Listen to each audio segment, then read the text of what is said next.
Welcome to the third lecture of this series. আমরা so far আমাদের প্রথম লেকচারে আমরা মেশিন লার্নিং এর যে বেসিক্স সেগুলো কভার করেছিলাম। মেশিন লার্নিং এর অ্যাপ্লিকেশনস, এমএল এথিক্স, এরকম অনেক কিছু আমরা দেখেছি। একটা জেনারেলাইজড এমএল অ্যালগরিদম কেমন হয় সেই জিনিসগুলো আমরা ইন্ট্রোডিউস করেছিলাম। তারপরের যে লেকচারটা ছিল সেটাতে আমরা রিগ্রেশন কাকে বলে, রিগ্রেশন সুপারভাইজড লার্নিং এর একটা পার্টিকুলার টাইপ রিগ্রেশন টাস্ক, সেটা আসলে কি এবং কিভাবে আমরা রিগ্রেশন, কোথায় কোথায় আসলে আমরা রিগ্রেশন টাইপের টাস্ক অ্যাপ্লাই করি, কী ধরনের অ্যালগোরিদমস ইউজ হয়, অ্যান্ড অবভিয়াসলি আমাদের first ML algorithm linear regression আমরা সেই লেকচারে শিখেছি। ঠিক আছে, ওই লেকচারে অনেক অনেক কনসেপ্ট আমরা কভার করেছি। দেন এই লেকচারে এসে আমরা আরেক type of supervised learning which is classification, এটা ইন্ট্রোডিউস করব এবং আমরা আরেকটা খুবই ইম্পর্টেন্ট এমএল অ্যালগোরিদম শিখব, সেটা হচ্ছে লজিস্টিক রিগ্রেশন। যদিও নামটায় রিগ্রেশন আছে, বাট লজিস্টিক রিগ্রেশন টেকনিক্যালি একটা ক্লাসিফিকেশন অ্যালগোরিদম। তো এই জিনিসটা আমরা দেখব এবং এই লেকচারের সেকেন্ড পার্টে আমরা আসলে ওভারফিটিং এর কনসেপ্টটা, যদিও আমরা এটা নিয়ে অলরেডি কথা বলেছি, বাট ওভারফিটিং এর কনসেপ্টটা আমরা ফর্মালি ইন্ট্রোডিউস করব এই লেকচারের সেকেন্ড পার্টে। তো এই লেকচারের কন্টেন্ট যদি আমরা দেখি, ফার্স্টলি ক্লাসিফিকেশন আসলে কি সেটা আমরা ইন্ট্রোডিউস করব। দেন আমরা বাইনারি ক্লাসিফিকেশন অ্যান্ড বাইনারি ক্লাসিফিকেশনের প্রবাবিলিস্টিক মডেলস আমরা আসলে ইন্ট্রোডিউস করব। বাইনারি ক্লাসিফিকেশন হচ্ছে সিম্পলি যেখানে আমাদের জাস্ট দুইটা পসিবল ক্লাস থাকে, পজিটিভ ওর নেগেটিভ, বা 0 বা 1, বা ইয়েস ওর নো, এই টাইপের। ঠিক আছে, আর প্রবাবিলিস্টিক মডেলস মানে মেশিন লার্নিং টাস্কে প্রবাবিলিটি কীভাবে খুবই ক্রুশাল রোল প্লে করে সেটা আমরা দেখব। এবং টেকনিক্যালি আমরা যে অ্যালগোরিদমটা এই লেকচারে শিখব, লজিস্টিক রিগ্রেশন, এটারই আবার কিছু লজিস্টিক রিগ্রেশনেরই আবার কিছু এক্সটেনশনও আমরা দেখব এই লেকচারে। সফটম্যাক্স রিগ্রেশন বা এ ধরনের one versus one, one versus all, এই টাইপের বিভিন্ন এক্সটেনশন আছে মাল্টিক্লাস ক্লাসিফিকেশনের জন্য, সেগুলো আমরা দেখব। এই সবগুলোই আসলে প্রবাবিলিটিকে কিভাবে ইউজ করে সেটা আমরা আসলে শিখব এই লেকচারে। আমরা সিগময়েড ফাংশনটা ইন্ট্রোডিউস করব, যেটা খুবই ইম্পর্টেন্ট বাইনারি ক্লাসিফিকেশন বোঝানোর জন্য, এবং ইন জেনারেল প্রবাবিলিটি আসলে আমরা কিভাবে বের করে আনি ফ্রম লিনিয়ার রিগ্রেশনের কনসেপ্ট থেকে, কীভাবে প্রবাবিলিটিটা বের হয়ে আসতে পারে সেই জিনিসটা আমরা আসলে সিগময়েড ফাংশনের মাধ্যমে দেখব। দেন অবভিয়াসলি আমরা লজিস্টিক রিগ্রেশনকে ফর্মালি ইন্ট্রোডিউস করব। মডেলটা কেমন, আমরা আগেও বলেছিলাম যে একটা টিপিক্যাল এমএল অ্যালগোরিদমের তিনটা খুবই ক্রুশাল পার্ট থাকে। মডেলটা মানে ম্যাথমেটিক্যাল রিপ্রেজেন্টেশনটা আসলে কীরকম, ইনপুট আর আউটপুটের সম্পর্কটা আমরা যে ম্যাথমেটিক্যাল এক্সপ্রেশন দিয়ে প্রকাশ করি সেই এক্সপ্রেশনটা কেমন, ওই জিনিসটা আমরা দেখব, মডেলটা, মডেল স্ট্রাকচারটা। দেন অবভিয়াসলি আরও দুইটা ইম্পর্টেন্ট পার্ট থাকে, একটা হচ্ছে কস্ট ফাংশন বা লস ফাংশন যেটাকে আমরা বলি, যেটা আসলে ইভ্যালুয়েট করে মডেলটা আসলে কতটুকু ভালো। অ্যান্ড আরেকটা হচ্ছে অপটিমাইজেশন অ্যালগোরিদম, যেটা হচ্ছে ওই কস্ট বা লসের উপর বেস করে মডেলকে আরও ইমপ্রুভ করার চেষ্টা করে প্যারামিটারগুলোকে চেঞ্জ করে। ঠিক আছে, এগুলো লজিস্টিক রিগ্রেশনের ক্ষেত্রে কী কী আমরা ইউজ করতে পারি সেটা আমরা দেখব। দেন আমরা লজিস্টিক রিগ্রেশন দেখার মাধ্যমে আমরা প্রথমত বাইনারি ক্লাসিফিকেশনটা কিভাবে করা যায় রিগ্রেশন টাস্কে সেই জিনিসটা দেখব। দেন আমরা দেখব হচ্ছে মাল্টি ক্লাস ক্লাসিফিকেশন, যদি মোর দ্যান 2 ক্লাসেস থাকে আমরা আসলে কিভাবে ক্লাসিফিকেশন টাস্কটাকে অ্যাপ্রোচ করব। তখন আমরা আসলে সিগময়েডের জায়গায় অন্য কোনো অ্যাক্টিভেশন ফাংশন ইউজ করা যায় কিনা সেই জিনিসটা আমরা দেখব, বা সিগময়েডের মাধ্যমে করা যায় কিনা সেটাও দেখব। তো ওই আরেকটা অ্যাক্টিভেশন ফাংশন হচ্ছে সফটম্যাক্স, তো সেটার উপর বেস করে আমরা সফটম্যাক্স রিগ্রেশন, যেটা টেকনিক্যালি লজিস্টিক রিগ্রেশনেরই একটা এক্সটেনশন, সেটা আমরা দেখব। দেন মাল্টি লেভেল ক্লাসিফিকেশন আমরা দেখব, যেখানে মানে একই স্যাম্পলকে, একই ফিচারগুলোর উপর বেস করে মাল্টিপল ক্লাস প্রেডিক্ট করা যায়। ঠিক আছে, যে এটা এই জিনিসও আবার এই জিনিসও, এরকম জিনিসটা আমরা দেখব। অ্যান্ড অবভিয়াসলি সেকেন্ড পার্টে আমরা আসলে আন্ডারফিটিং এবং ওভারফিটিংয়ের কনসেপ্টগুলো আর একটু ভালোভাবে বুঝবো। অ্যান্ড আমরা যেটা বুঝবো সেটা হচ্ছে রেগুলারাইজেশন নামে আরেকটা কনসেপ্ট, খুবই ইম্পর্টেন্ট। এটা হচ্ছে ওভারফিটিং যাতে না হয় সেই জিনিসটা এনশিওর করার জন্য আমরা আসলে যে লস ফাংশন বা কস্ট ফাংশনগুলো আমাদের থাকে সেগুলোকে কিছুটা মডিফাই করি, সেগুলোর যে ওয়েটগুলো সেগুলোকে একটু পেনালাইজ করি, সেই টেকনিকটা আমরা শিখব, যেটাকে আমরা রেগুলারাইজেশন বলছি। অ্যান্ড অবভিয়াসলি এক্সাম্পল প্রবলেম আছে, আমরা স্টেপ বাই স্টেপ একটা লজিস্টিক রিগ্রেশন প্রবলেম সলভ করে দেখব। তো এই হচ্ছে মোটামুটি আউটলাইন। তো let's start with classification. Classification আসলে কি, ক্লাসিফিকেশন বোঝার আগে আমরা একটু রিভাইজ করে নিই আমাদের সুপারভাইজড লার্নিংয়ের যে সেটআপটা ছিল সেটা কেমন ছিল। অবভিয়াসলি একটা ইনপুট থাকে, ইনপুট বলতে এন্টায়ার ইনপুট ভেক্টরটাকে আমরা রিপ্রেজেন্ট করি, যেখানে মাল্টিপল ফিচার্সও থাকতে পারে, আবার জাস্ট একটা ফিচারও থাকতে পারে। তো আবার একটা টার্গেট থাকে, যেটাকে আমরা রেসপন্স বলি, আউটপুট বলি, আউটকাম বলি, ক্লাস বলি, লেবেল বলি, অনেক কিছুই বলা হয়। তো এটাকে আমরা টি দিয়ে রিপ্রেজেন্ট করি। তো অবজেক্টিভ হচ্ছে এমন একটা ফাংশন লার্ন করা যেটা এক্স এর উপর বেস করে, এক্স এরই একটা ফাংশন লার্ন করা যেটা এক্স এর উপর বেস করে সাম ওয়াই প্রেডিক্ট করবে, যেটা আমরা চেষ্টা করব যাতে as close to the original target যেটা ডেটা সেটে আমাদের কাছে ছিল সেটার অ্যাজ ক্লোজ অ্যাজ পসিবল যাতে হয় সেটা আমরা চেষ্টা করি আর কি। সো আমরা y is equal to some function of x, এটা আমরা অপটিমাইজ করার চেষ্টা করব, এই ফাংশনটা লার্ন করার চেষ্টা করব যাতে এই ফাংশন অফ এক্সটা বা এই ওয়াইটা আমাদের অরিজিনাল টার্গেট বা লেভেল যে টিটা ছিল সেটার কাছাকাছি হয়। এটাই লিনিয়ার রিগ্রেশনও দেখেছি আমরা, লজিস্টিক রিগ্রেশন বা ক্লাসিফিকেশন টাস্কেও সিমিলার। এবং আমরা দেখেছি দ্য জেনারেল অ্যাপ্রোচ যেটা ছিল সেটা হচ্ছে ওই যে আমি যেটা বললাম যে ফার্স্টলি আমরা একটা মডেল চুজ করতে হবে আমাদের, যেটা হচ্ছে এই যে ভ্যারিয়েবলগুলো ফিচারগুলোর সাথে যে আউটপুট বা ক্লাস বা লেভেলের যে সম্পর্ক সেটাকে ডিসক্রাইব করে একটা রিলেশনশিপ, একটা ম্যাথমেটিক্যাল এক্সপ্রেশন বা একটা স্ট্রাকচার এটার মাধ্যমে প্রকাশ পায়। ঠিক আছে, এটা আমাদেরকে শুরু যে কোনো আসলে মেশিন লার্নিং টাস্কে আমরা সাধারণত এই মডেলটাকে শুরুতে একটু ডিফাইন করে দেই, কারণ না হলে আনলিমিটেড পসিবিলিটি হয়ে যায়। তো আমরা যদি একটা ফ্রেমওয়ার্ক না দিয়ে দিই আমাদের মেশিনকে তাহলে আসলে সে কি লার্ন করবে সেটাই কখনো বুঝতে পারবে না। তো আমরা আসলে একটা প্যাটার্ন দিয়ে দিই, সেই প্যাটার্নের মধ্যে কিছু লার্নেবল প্যারামিটার থাকে যেগুলোকে অ্যাডজাস্ট করা যায়। ঠিক আছে, এটা আমরা আসলে অলরেডি দেখেছি লিনিয়ার রিগ্রেশনে। দেন আমরা হচ্ছে একটা লস ফাংশন ডিফাইন করব, যে লস ফাংশনটা হচ্ছে বেসিক্যালি লসটা বের করে, আসলে আমি যে প্রেডিকশনটা করছি ওয়াই যে বের করছি সেটা আসল টার্গেটের আসল যে লেভেল সেটার কতটুকু কাছাকাছি, যত দূরে থাকবে তত লসটা বেশি হবে। এবং বেসিক্যালি এটা আমাদেরকে এই আইডিয়াটা দেবে যে এই যে প্রেডিকশনটা সেটা আসলে ডেটাকে অ্যাকচুয়ালি কতটা বাজেভাবে ফিট করে, যত বেশি ভ্যালু তত বাজেভাবে ফিট করছে। তো আমরা সেই লস ফাংশনের ভ্যালুটা কমানোর চেষ্টা করি আর কি। আরও একটা জিনিস আমরা করি টিপিক্যালি, সেটা হচ্ছে একটা রেগুলারাইজার অ্যাড করি ওই লস ফাংশনের সাথে যাতে আমাদের মডেলটা ওভারফিট না করে। যাই হোক, রেগুলারাইজারে আমরা এই লেকচারের সেকেন্ড পার্টে ভালো করে আমরা এই জিনিসটা এক্সপ্লেইন করব। অ্যান্ড ফাইনালি ওই লস ফাংশনের যে ভ্যালু বা কস্ট ফাংশনের যে ভ্যালু সেটার উপর বেস করে আমরা আসলে ফাইনালি একটা অপটিমাইজেশন অ্যালগোরিদম আমাদেরকে চুজ করতে হবে, সেটার উপর বেস করে আমরা যে প্যারামিটারগুলো ছিল আমাদের ফ্রেমওয়ার্কের মধ্যে, যে প্যারামিটারগুলোকে অ্যাডজাস্ট করার মতো আমরা রেখেছিলাম, সেই প্যারামিটারগুলোকে আমরা এমনভাবে অ্যাডজাস্ট করার চেষ্টা করি যাতে লস ফাংশনটা মিনিমাইজ হয়। ঠিক আছে, তো এই হচ্ছে মোটামুটি যে কোর আইডিয়াটা। তো আমরা যদি টাইপস অফ সুপারভাইজ লার্নিং একটু দেখি, আমরা আগের লেকচারেও দেখেছিলাম মোটা দাগে আসলে দুই ভাগে ভাগ করা যায়, একটা হচ্ছে রিগ্রেশন আর একটা হচ্ছে ক্লাসিফিকেশন। তো রিগ্রেশন টাস্কের হ্যাঁ হ্যাঁ রিগ্রেশন টাস্কের যে বৈশিষ্ট্যটা ছিল সেটা হচ্ছে রিগ্রেশন টাস্কে আমরা কন্টিনিউয়াস নিউমেরিক্যাল ভ্যালুসগুলো হচ্ছে প্রেডিক্ট করি। ঠিক আছে, কন্টিনিউয়াস নিউমেরিক্যাল ভ্যালুস বলতে কীরকম, আমরা আসলে রিগ্রেশন টাস্কে যেটা করি, আমাদের ধরেন টেম্পারেচার প্রেডিক্ট করছি, এখানে যেটা করা হয়েছে সেই টেম্পারেচার তো যে কোনো কিছু হতে পারে, 0 ডিগ্রি হতে পারে, সেটা 100 ডিগ্রি হতে পারে, আবার 100.0001 ডিগ্রি হতে পারে। ঠিক আছে, যে কোনো কিছুই হতে পারে, এটার কোনো সুনির্দিষ্ট ক্যাটাগরি নেই যে এই ভ্যালুটাই হবে, একটা রেঞ্জ থাকতে পারে বাট ক্যাটাগরি নেই।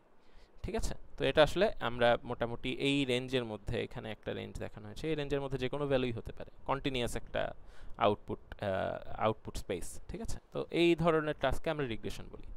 ক্লাসিফিকেশনে আমাদের মানে স্পেসিফিক ডিসক্রিট লেভেলস বা ক্যাটাগরিজ থাকে, যেমন আমরা এক্স্যাক্ট টেম্পারেচারটা প্রেডিক্ট না করে যদি ওই দিনটা আসলে কোল্ড নাকি হট এই জিনিসটা প্রেডিক্ট করার চেষ্টা করি, তখন হচ্ছে আমাদের সেটাকে আমরা ক্লাসিফিকেশন টাস্ক বলতে পারি।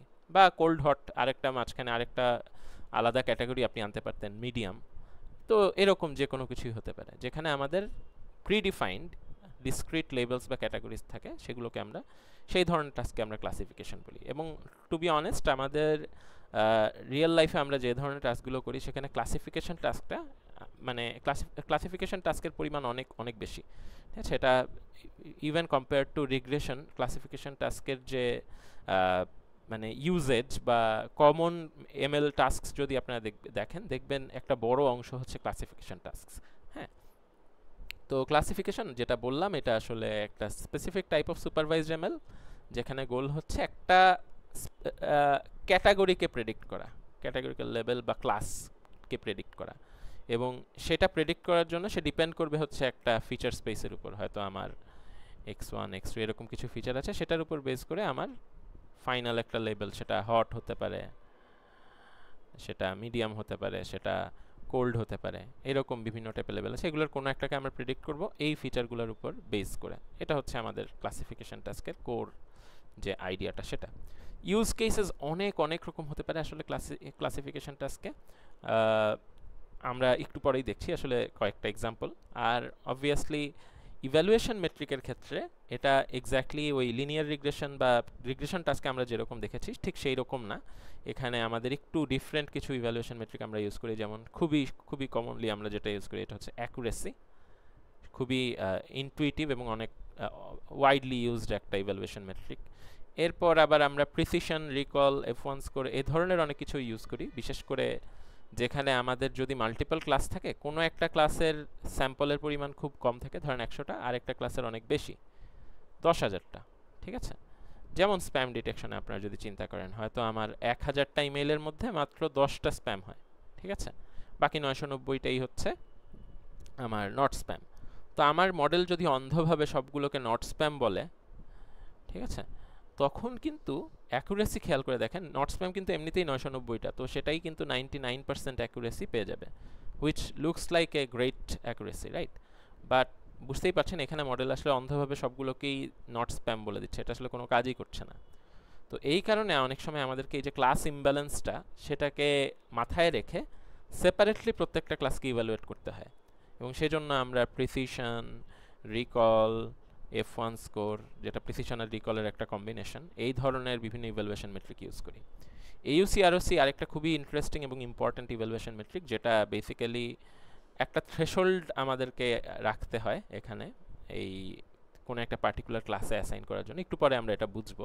সেই থ্রেশহোল্ডটা চেঞ্জ করলেও আসলে আমাদের মডেলটা কতটুকু রোবাস্ট থাকে, কত বেশি অ্যাকুরেটলি প্রেডিক্ট করতে পারে, সেইটা আমরা AUC ROCর মাধ্যমে বুঝতে পারি, ঠিক আছে।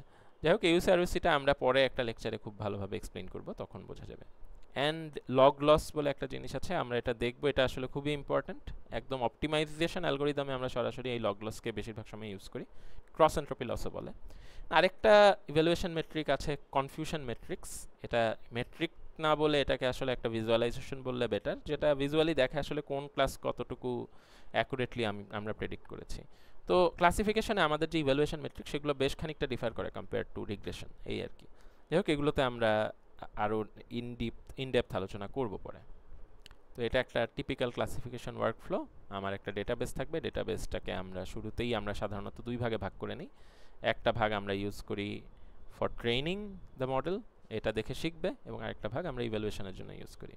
তো এই ডেটাবেসের যে ফিচার্স এবং যে লেভেল আছে সেগুলোর উপর বেস করে আমার মেশিন লার্নিং মডেলটা ট্রেন হবে।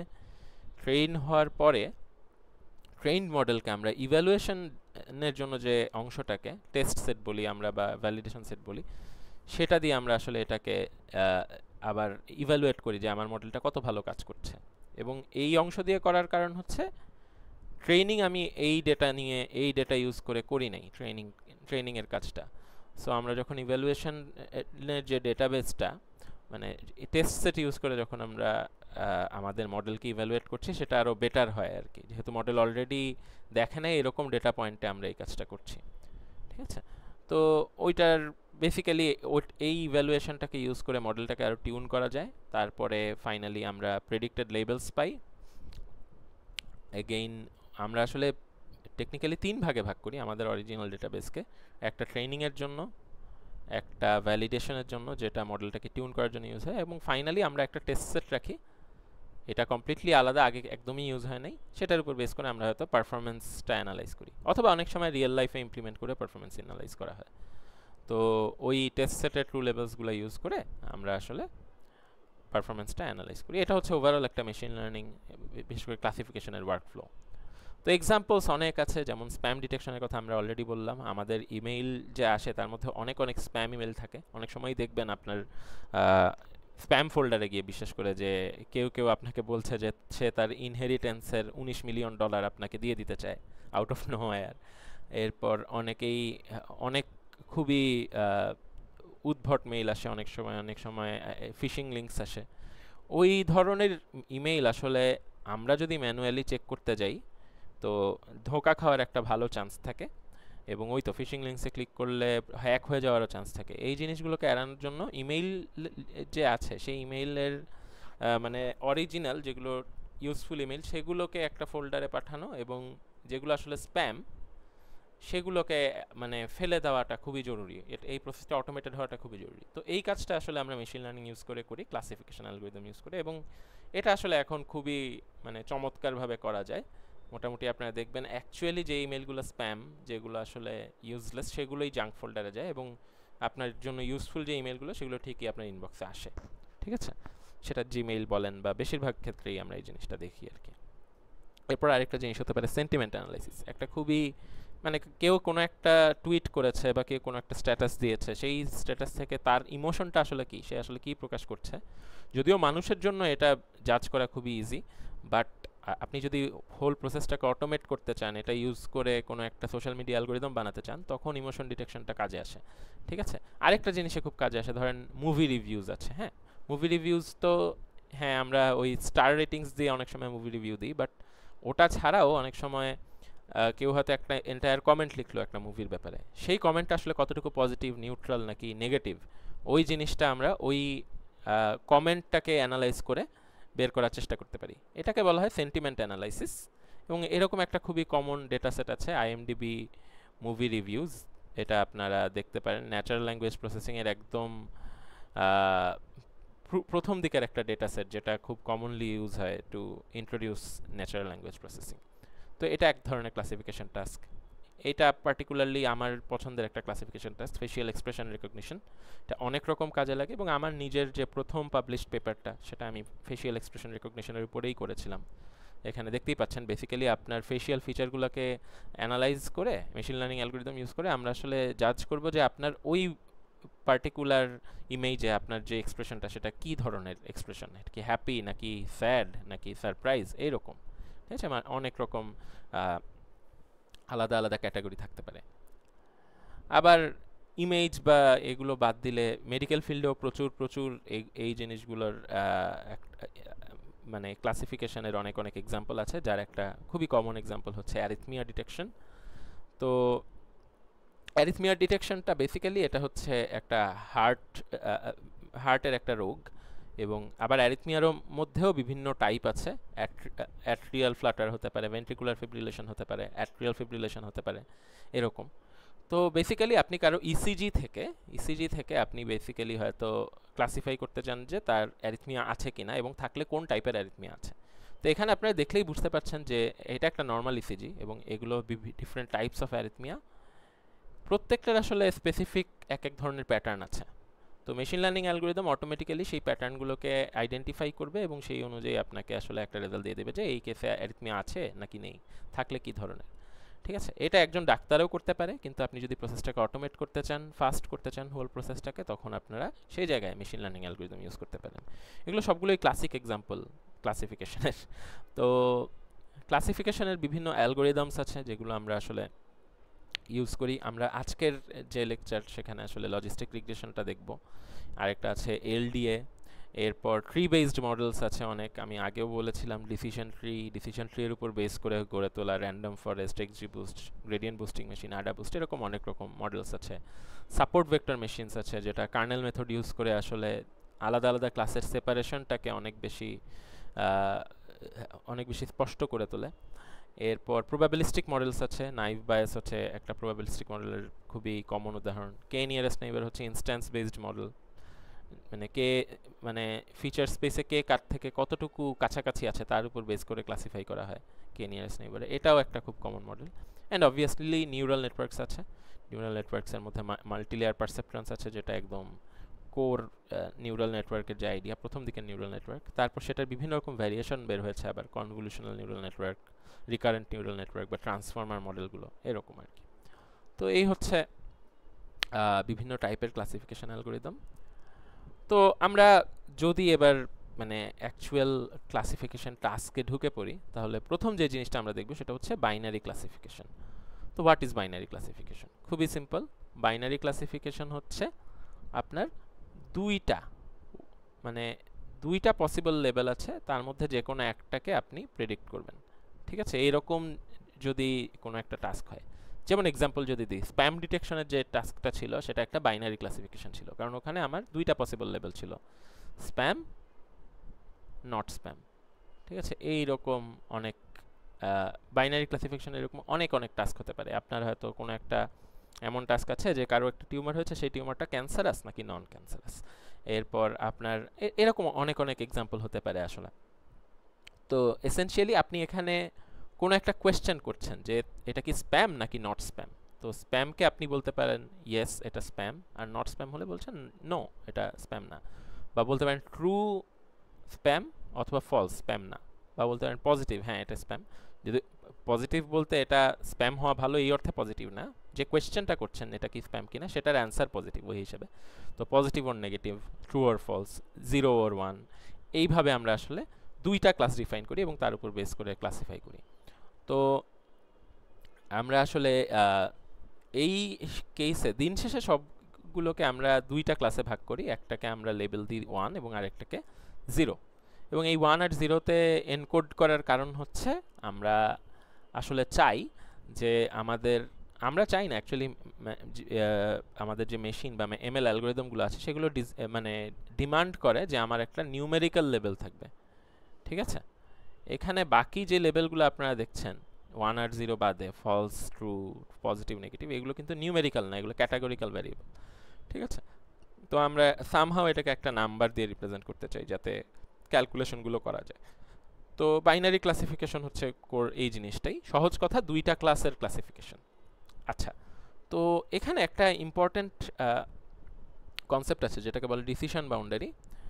তো আমরা বেসিক্যালি যেটা দেখি যে একটা টাইপ অফ ইনপুট হলে আমরা ধরেন এটা একটা ফিচার স্পেস, হ্যাঁ, তো আমরা দেখি যে একটা টাইপ অফ ইনপুট হলে আমরা একটা ক্লাসে অ্যাসাইন করছি, আর একটা ডিফারেন্ট টাইপ অফ ইনপুট হলে আমরা আরেকটা ক্লাসে অ্যাসাইন করছি।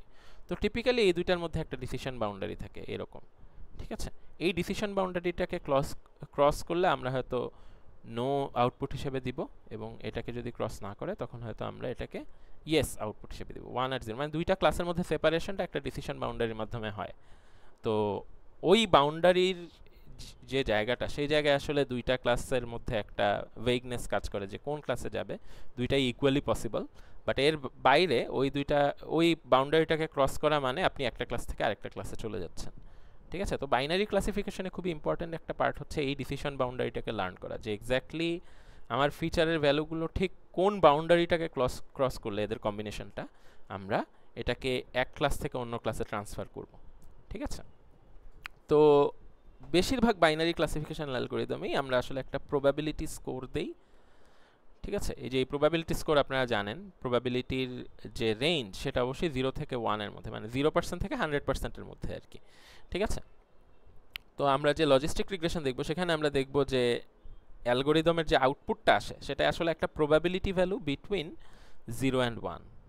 ঠিক আছে, তো এই ভ্যালুটা বেসিক্যালি ইনপুটটা পজিটিভ ক্লাস যেটা, মানে ক্লাস 1 যেটা, ঠিক আছে, এইটা পজিটিভ ক্লাস, এই ক্লাসে আমার ওই পার্টিকুলার স্যাম্পলটা বিলং করে, এটার সম্ভাবনা কতটুকু সেটা আমাকে দেয়। ঠিক আছে, পজিটিভ ক্লাসে বিলং করার সম্ভাবনাটা আমাকে দেয় এবং সেটাকে আমরা বলছি প্রবাবিলিটি পি। তো নেগেটিভ ক্লাসে বিলং করার যে সম্ভাবনা সেটা 1 - p হবে, অবভিয়াসলি বুঝতেই পারছেন। তো আমাদের কাজ হচ্ছে এই পসিবিলিটিটাকে লার্ন করা যাতে আমরা আমাদের যে ডিজায়ার্ড লেভেল সেটা সবসময় মোটামুটি অ্যাকুরেটলি পাই। ওকে, তো ওই তো ফাইনাল ক্লাসিফিকেশন ডিসিশনটা হচ্ছে একটা থ্রেশহোল্ড সেট করার মাধ্যমে আমাদের আসে, যে পসিবিলিটির তো 0 থেকে 1 পর্যন্ত যে কোনো কিছু হতে পারে। তো আমরা এক্স্যাক্টলি এই প্রবাবিলিটির যে ভ্যালুটা সেটা কত ক্রস করলে আমরা এটাকে, মানে 0 থেকে 1 পর্যন্ত যে কোনো কিছু হতে পারে, তো হয়তো আমরা এরকম করব যে 0 থেকে 0.5 এর মধ্যে থাকলে আমরা এটাকে বলবো যে না, যেহেতু 50% বা তার কম, তো এই কেসে আমরা বলবো এটা আসলে ওই যে পজিটিভ ক্লাসটা, মানে এটা স্প্যাম কি স্প্যাম না, ওই কেসে এটা স্প্যাম না, এই কেসে বিলং করে। ঠিক আছে, মানে নেগেটিভ ক্লাসে বিলং করে, তো আমরা ক্লাস 0 অ্যাসাইন করব। আর যদি 0.5 এর থেকে 1 এর মধ্যে থাকে তখন আমরা বলবো যেহেতু 50% থেকে মানে প্রবাবিলিটিটা বেশি আসছে পজিটিভ ক্লাসে বিলং করার, সো আমরা এটাকে 1 যে ক্লাসটা পজিটিভ ক্লাস সেটাতে আমরা আসলে এটাকে অ্যাসাইন করব। ঠিক আছে, তো এই থ্রেশহোল্ডটা 0.5 না হয়ে, যদিও 0.5টাই আসলে সবচেয়ে ইনটুইটিভ, কারণ 0.5 এ থাকা মানে হচ্ছে দুইটা ক্লাসের প্রবাবিলিটি সমান। ঠিক আছে, বাট স্টিল এটা 0.5 না হয়ে অন্য কিছুও হতে পারে। তো এটাকে আমরা আসলে বলছি থ্রেশহোল্ড। যাই হোক, এগুলো সবগুলোতেই আমরা আসছি।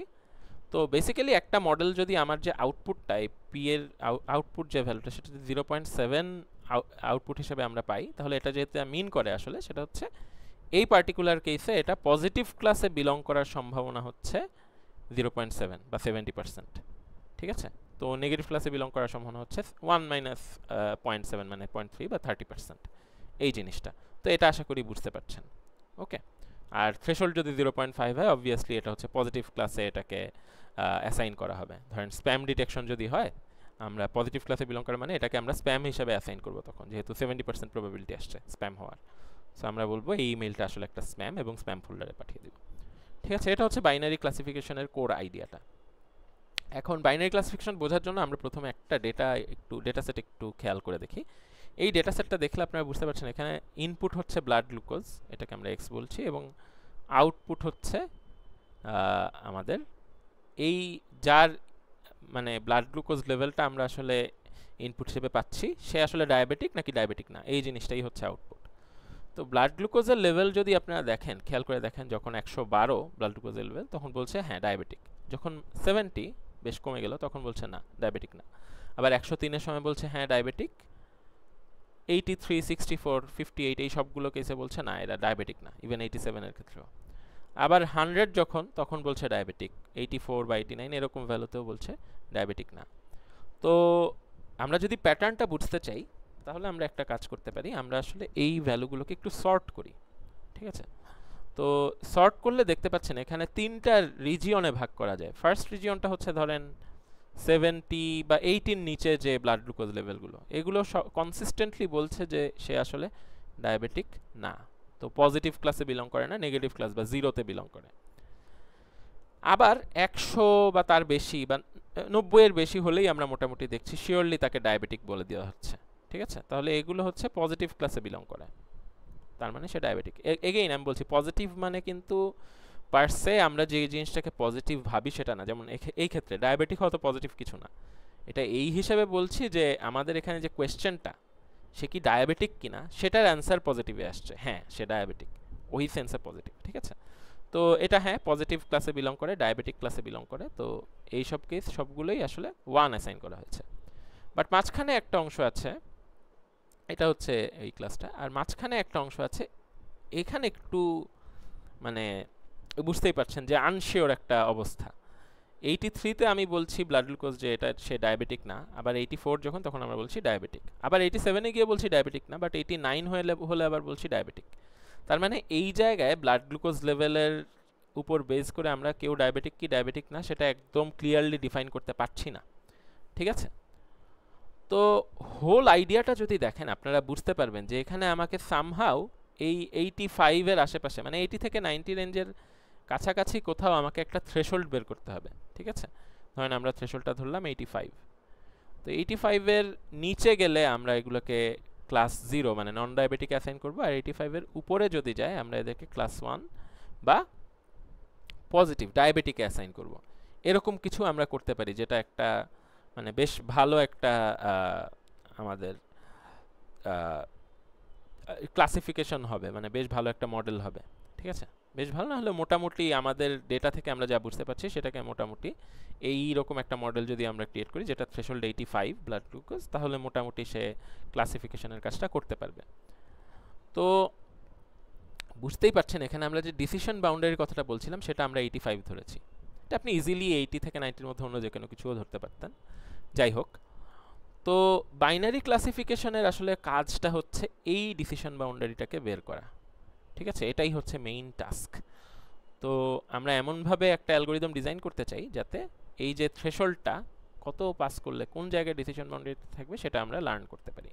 তো বুঝতেই পারছেন ডিসিশন বাউন্ডারির যে কনসেপ্টটা সেটা খুবই ইম্পর্ট্যান্ট, বাট আমরা বেসিক্যালি এখানে ওই থ্রেশহোল্ডটা লার্ন করতে চাই, এরকম কিছু হতে পারে। খেয়াল করে দেখেন আমরা এখানে ওই যে ব্লাড গ্লুকোজ এবং ডায়াবেটিক কি ডায়াবেটিক না সেটার হিসেবে যদি প্লট করি, টিপিক্যালি এরকম কিছু সাধারণত পাওয়া যায়, জাস্ট একটা সিঙ্গেল ফিচারের উপর বেস করে আমরা এটা প্লট করেছি। খেয়াল করে দেখেন বেশিরভাগ নেগেটিভের যে এভারেজ ভ্যালুটা সেটা এইখানে, ঠিক আছে, এই জায়গায় মোটামুটি লো একটা ভ্যালু, ঠিক আছে, মানে বেশিরভাগ নন ডায়াবেটিকের। আর বেশিরভাগ ডায়াবেটিকের যে এভারেজ ভ্যালুটা সেটা কিন্তু আবার একটু হাই, তো এটার আশেপাশে কিছু একটা। এবং যারা টু হাই তারা শিওরলি ডায়াবেটিক, এবং যারা টু লো তারা almost surely non diabetic. But সমস্যাটা হয় এই মাঝখানে কিছু অংশ নেই, যেমন এই রিজিয়নটা বা এই রিজিয়নটা। এরা কিন্তু আমরা যদি এই মানে মিন বা এভারেজের উপর বেস করে এখানে আমরা একটা ডিসিশন বাউন্ডারি যদি ড্র করি, তাহলেও আমরা দেখছি কিছু অংশ থাকে যেগুলো আসলে ভুলভাবে ক্লাসিফাই হবে, কারণ আমার ডিসিশন বাউন্ডারির ওই পাশে পড়ে যাচ্ছে। বাট আমরা কি করব, সিমিলার বেশিরভাগ কেসে যখন এই ডিসিশন বাউন্ডারিটাকে ক্রস করছে, এই লেভেলটাকে ক্রস করছে, আমরা দেখেছি বেশিরভাগ কেসে এটা কিন্তু ডায়াবেটিকই ছিল বা পজিটিভ ক্লাসেই বিলং করেছে, বাট কিছু আছে যেগুলো নেগেটিভ। তো এরকম থাকবেই মেশিন লার্নিং টাস্কে, এটা আপনাদের মাথায় রাখতে হবে যে এরকম কিছু কেস থাকবেই যেটা হয়তো ভুলভাবে ক্লাসিফাই হবে। বাট এগুলোকে আমরা কি বলছি দেখেন, যেখানে আমরা এটা অরিজিনালি নেগেটিভ এবং আমাদের এই ডিসিশন বাউন্ডারি অনুসারেও নেগেটিভের মধ্যে পড়ে, সেগুলোকে আমরা বলছি ট্রু নেগেটিভ। আর যেখানে এটা মানে অরিজিনালিও পজিটিভ এবং আমাদের ডিসিশন বাউন্ডারির যেহেতু এই পাশে, সো এটা পজিটিভ ক্লাসেই পড়ে, সো আমরা ঠিকঠাকভাবে ক্লাসিফাই করছি, সেগুলোকে বলে ট্রু পজিটিভ। বাট যেই জিনিসগুলো, যেই স্যাম্পলগুলো আসলে বলা আছে নেগেটিভ বাট আমাদের ডিসিশন বাউন্ডারিকে ক্রস করে ফেলেছে, সেগুলোকে আমার মডেল কিন্তু পজিটিভ হিসেবে ক্লাসিফাই করবে, বাট এরা আসলে পজিটিভ না, নেগেটিভ। তো ওগুলোকে আমরা আসলে বলি ফলস পজিটিভ। ঠিক আছে, অ্যান্ড অপোজিটটা যেগুলো আসলে একটু লো ভ্যালু বাট স্টিল ডায়াবেটিক হিসেবে চিহ্নিত করা হয়েছিল, তাদেরকে কিন্তু ডিসিশন বাউন্ডারির উপর বেস করে আমার মডেলটা নন ডায়াবেটিক হিসেবে সিলেক্ট করবে, বাট এরা আসলে মানে নেগেটিভ না, বরং এরা ডায়াবেটিক ছিল। তো এদেরকে আমরা বলি ফলস নেগেটিভ। ঠিক আছে, তো আমাদের এমএল অ্যালগোরিদমের আসলে আইডিয়াটা হচ্ছে এমন একটা ডিসিশন বাউন্ডারি খুঁজে বের করা যেটা এই ফলস পজিটিভ এবং ফলস নেগেটিভের সংখ্যাটাকে মিনিমাইজ করবে, ট্রু পজিটিভ এবং ট্রু নেগেটিভের সংখ্যাটাকে ম্যাক্সিমাইজ করবে। ম্যাক্সিমাইজ করা মানে একদম 100% পারবে তার কোনো গ্যারান্টি নেই, বাট যতটা সম্ভব মানে অপটিমাইজ করে যতটা সম্ভব আসলে অ্যাকুরেসিটা বাড়ানোর চেষ্টা করবে। এই জিনিসটাই আমার একটা ক্লাসিফিকেশন টাস্কে আমার যে টার্গেট সেটা। ঠিক আছে, তো এবার আমরা আসি মডেলিংয়ে, আমরা কিভাবে এই কাজটা করতে পারি। তো আমরা যেটা করি যে আমরা হয়তো বাইনারি ক্লাসিফিকেশন করতে চাচ্ছি, তো আমরা একটা ফ্যামিলিয়ার অ্যাপ্রোচ ইউজ করি, সেটা মানে করার চেষ্টা করতে পারি আপাতত, সেটা হচ্ছে লিনিয়ার রিগ্রেশন। আমরা লিনিয়ার রিগ্রেশন অলরেডি পড়ে আসছি। ঠিক আছে, তো লিনিয়ার রিগ্রেশনে আমরা বেসিক্যালি একটা মডেল লার্ন করি, যে মডেলটা হচ্ছে θ1x plus θ2x2 θ1x1 plus θ2x2 dot dot dot, মানে যতগুলো ফিচার থাকে তার উপর প্লাস θ0, এরকম একটা ফাংশন আমরা লার্ন করি। এই ফাংশন লার্ন করি আমরা এই থিটাগুলোকে অপটিমাইজ করি, x1 x2 এগুলো হচ্ছে আমাদের ফিচার। তো এই অপটিমাইজ করার পরে আমরা জাস্ট এই ফাংশনে ভ্যালুগুলো বসিয়ে দিলেই আমাদের যে আউটপুট ভ্যালুটা, লেভেলের যে ভ্যালুটা, সেটা সরাসরি পেয়ে যাওয়ার কথা। ঠিক আছে, যে প্রেডিকশনটা সেটা পেয়ে যাব, এবং সেটা আসলে ওই অরিজিনাল লেভেল বা অরিজিনাল যে টার্গেট ভ্যালুটা সেটার কাছাকাছি হওয়া উচিত। এটা ছিল লিনিয়ার রিগ্রেশনের আইডিয়াটা। এখন সমস্যা হচ্ছে লিনিয়ার রিগ্রেশনের যে প্রকৃতি সেই অনুসারে ওয়াই বা প্রেডিকশন এটা কিন্তু যে কোনো কিছু হতে পারে। সেই ভ্যালুটা অনেক বেশি থেকে অনেক কম, মানে মাইনাস ইনফিনিটি থেকে প্লাস ইনফিনিটি পর্যন্ত যে কোনো কিছু হতে পারে এই ভ্যালুটা। ঠিক আছে, বাট আমরা বুঝতে পারছি যে মানে এটা একটা কন্টিনিউয়াস এবং আনবাউন্ডেড আউটপুট আমাকে দেয়। কন্টিনিউয়াস কারণ এটা তো রিগ্রেশন অ্যালগোরিদম, এবং আনবাউন্ডেড কারণই তো মাইনাস ইনফিনিটি থেকে প্লাস ইনফিনিটি পর্যন্ত যে কোনো কিছু হতে পারে। তো এই কেসে অথচ আমরা করতে চাচ্ছি ক্লাসিফিকেশন, যেখানে আমার এটা কন্টিনিউয়াসও না, এটা ডিসক্রিট 0 অথবা 1, এবং অবশ্যই বাউন্ডেড 0 আর 1 এর মধ্যে। তো এই সমস্যাটা দ্বারায় আমার যে লিনিয়ার রিগ্রেশনের কোর যে আইডিয়াটা, সেখানে আমরা আসলে একটা এমন একটা আউটপুট পাই যেটা হচ্ছে কন্টিনিউয়াস আনবাউন্ডেড, যে কোনো কিছু আউটপুট হতে পারে। বাট ক্লাসিফিকেশন টাস্কে আমরা আসলে স্পেসিফিক আউটপুট চাই, স্পেসিফিক একটা রেঞ্জের মধ্যে সেটাকে রাখার চেষ্টা করি, এবং কন্টিনিউয়াসও না, জিনিসটা স্পেসিফিক কিছু ক্যাটাগরি। ঠিক আছে, তো লিনিয়ার রিগ্রেশন তো এটা প্রোভাইড করবে না। তো কি করা যায়? তো এটা আসলে খুব সিম্পলি আমরা অ্যাপ্রোচ করতে পারি, সেটা হচ্ছে আমরা একটা জাস্ট লিনিয়ার রিগ্রেশনের যে মডেলটা আমি যেটা উপরে দেখালাম সেটাই জাস্ট ভেক্টরাইজেশন করলে এরকম দাঁড়ায়, থিটা ট্রান্সপোজ এক্স, আমরা আগের দিন দেখেছিলাম। সেই মডেলটার পরে আমরা আরেকটা স্টেপ অ্যাড করব, থ্রেশোল্ডিং। ঠিক আছে, থ্রেশোল্ডটা ধরেন আর, একটা থ্রেশোল্ড আমরা ধরে নিলাম আর।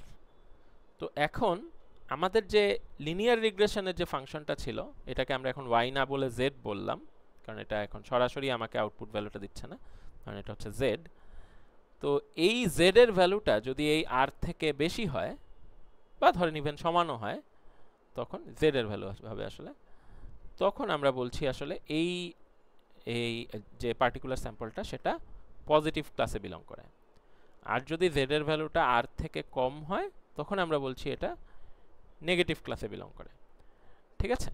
তো এই জাস্ট এটাকে মিলিয়ে দেখেন আমাদের এই পার্টিকুলার জিনিসের সাথে। আমাদের z এর ভ্যালুটা যদি 85 থেকে বেশি হয়, আমরা বলবো সে ডায়াবেটিক। যদি z এর ভ্যালুটা 85 থেকে কম হয়, আমরা হয়তো বলবো সে নট ডায়াবেটিক।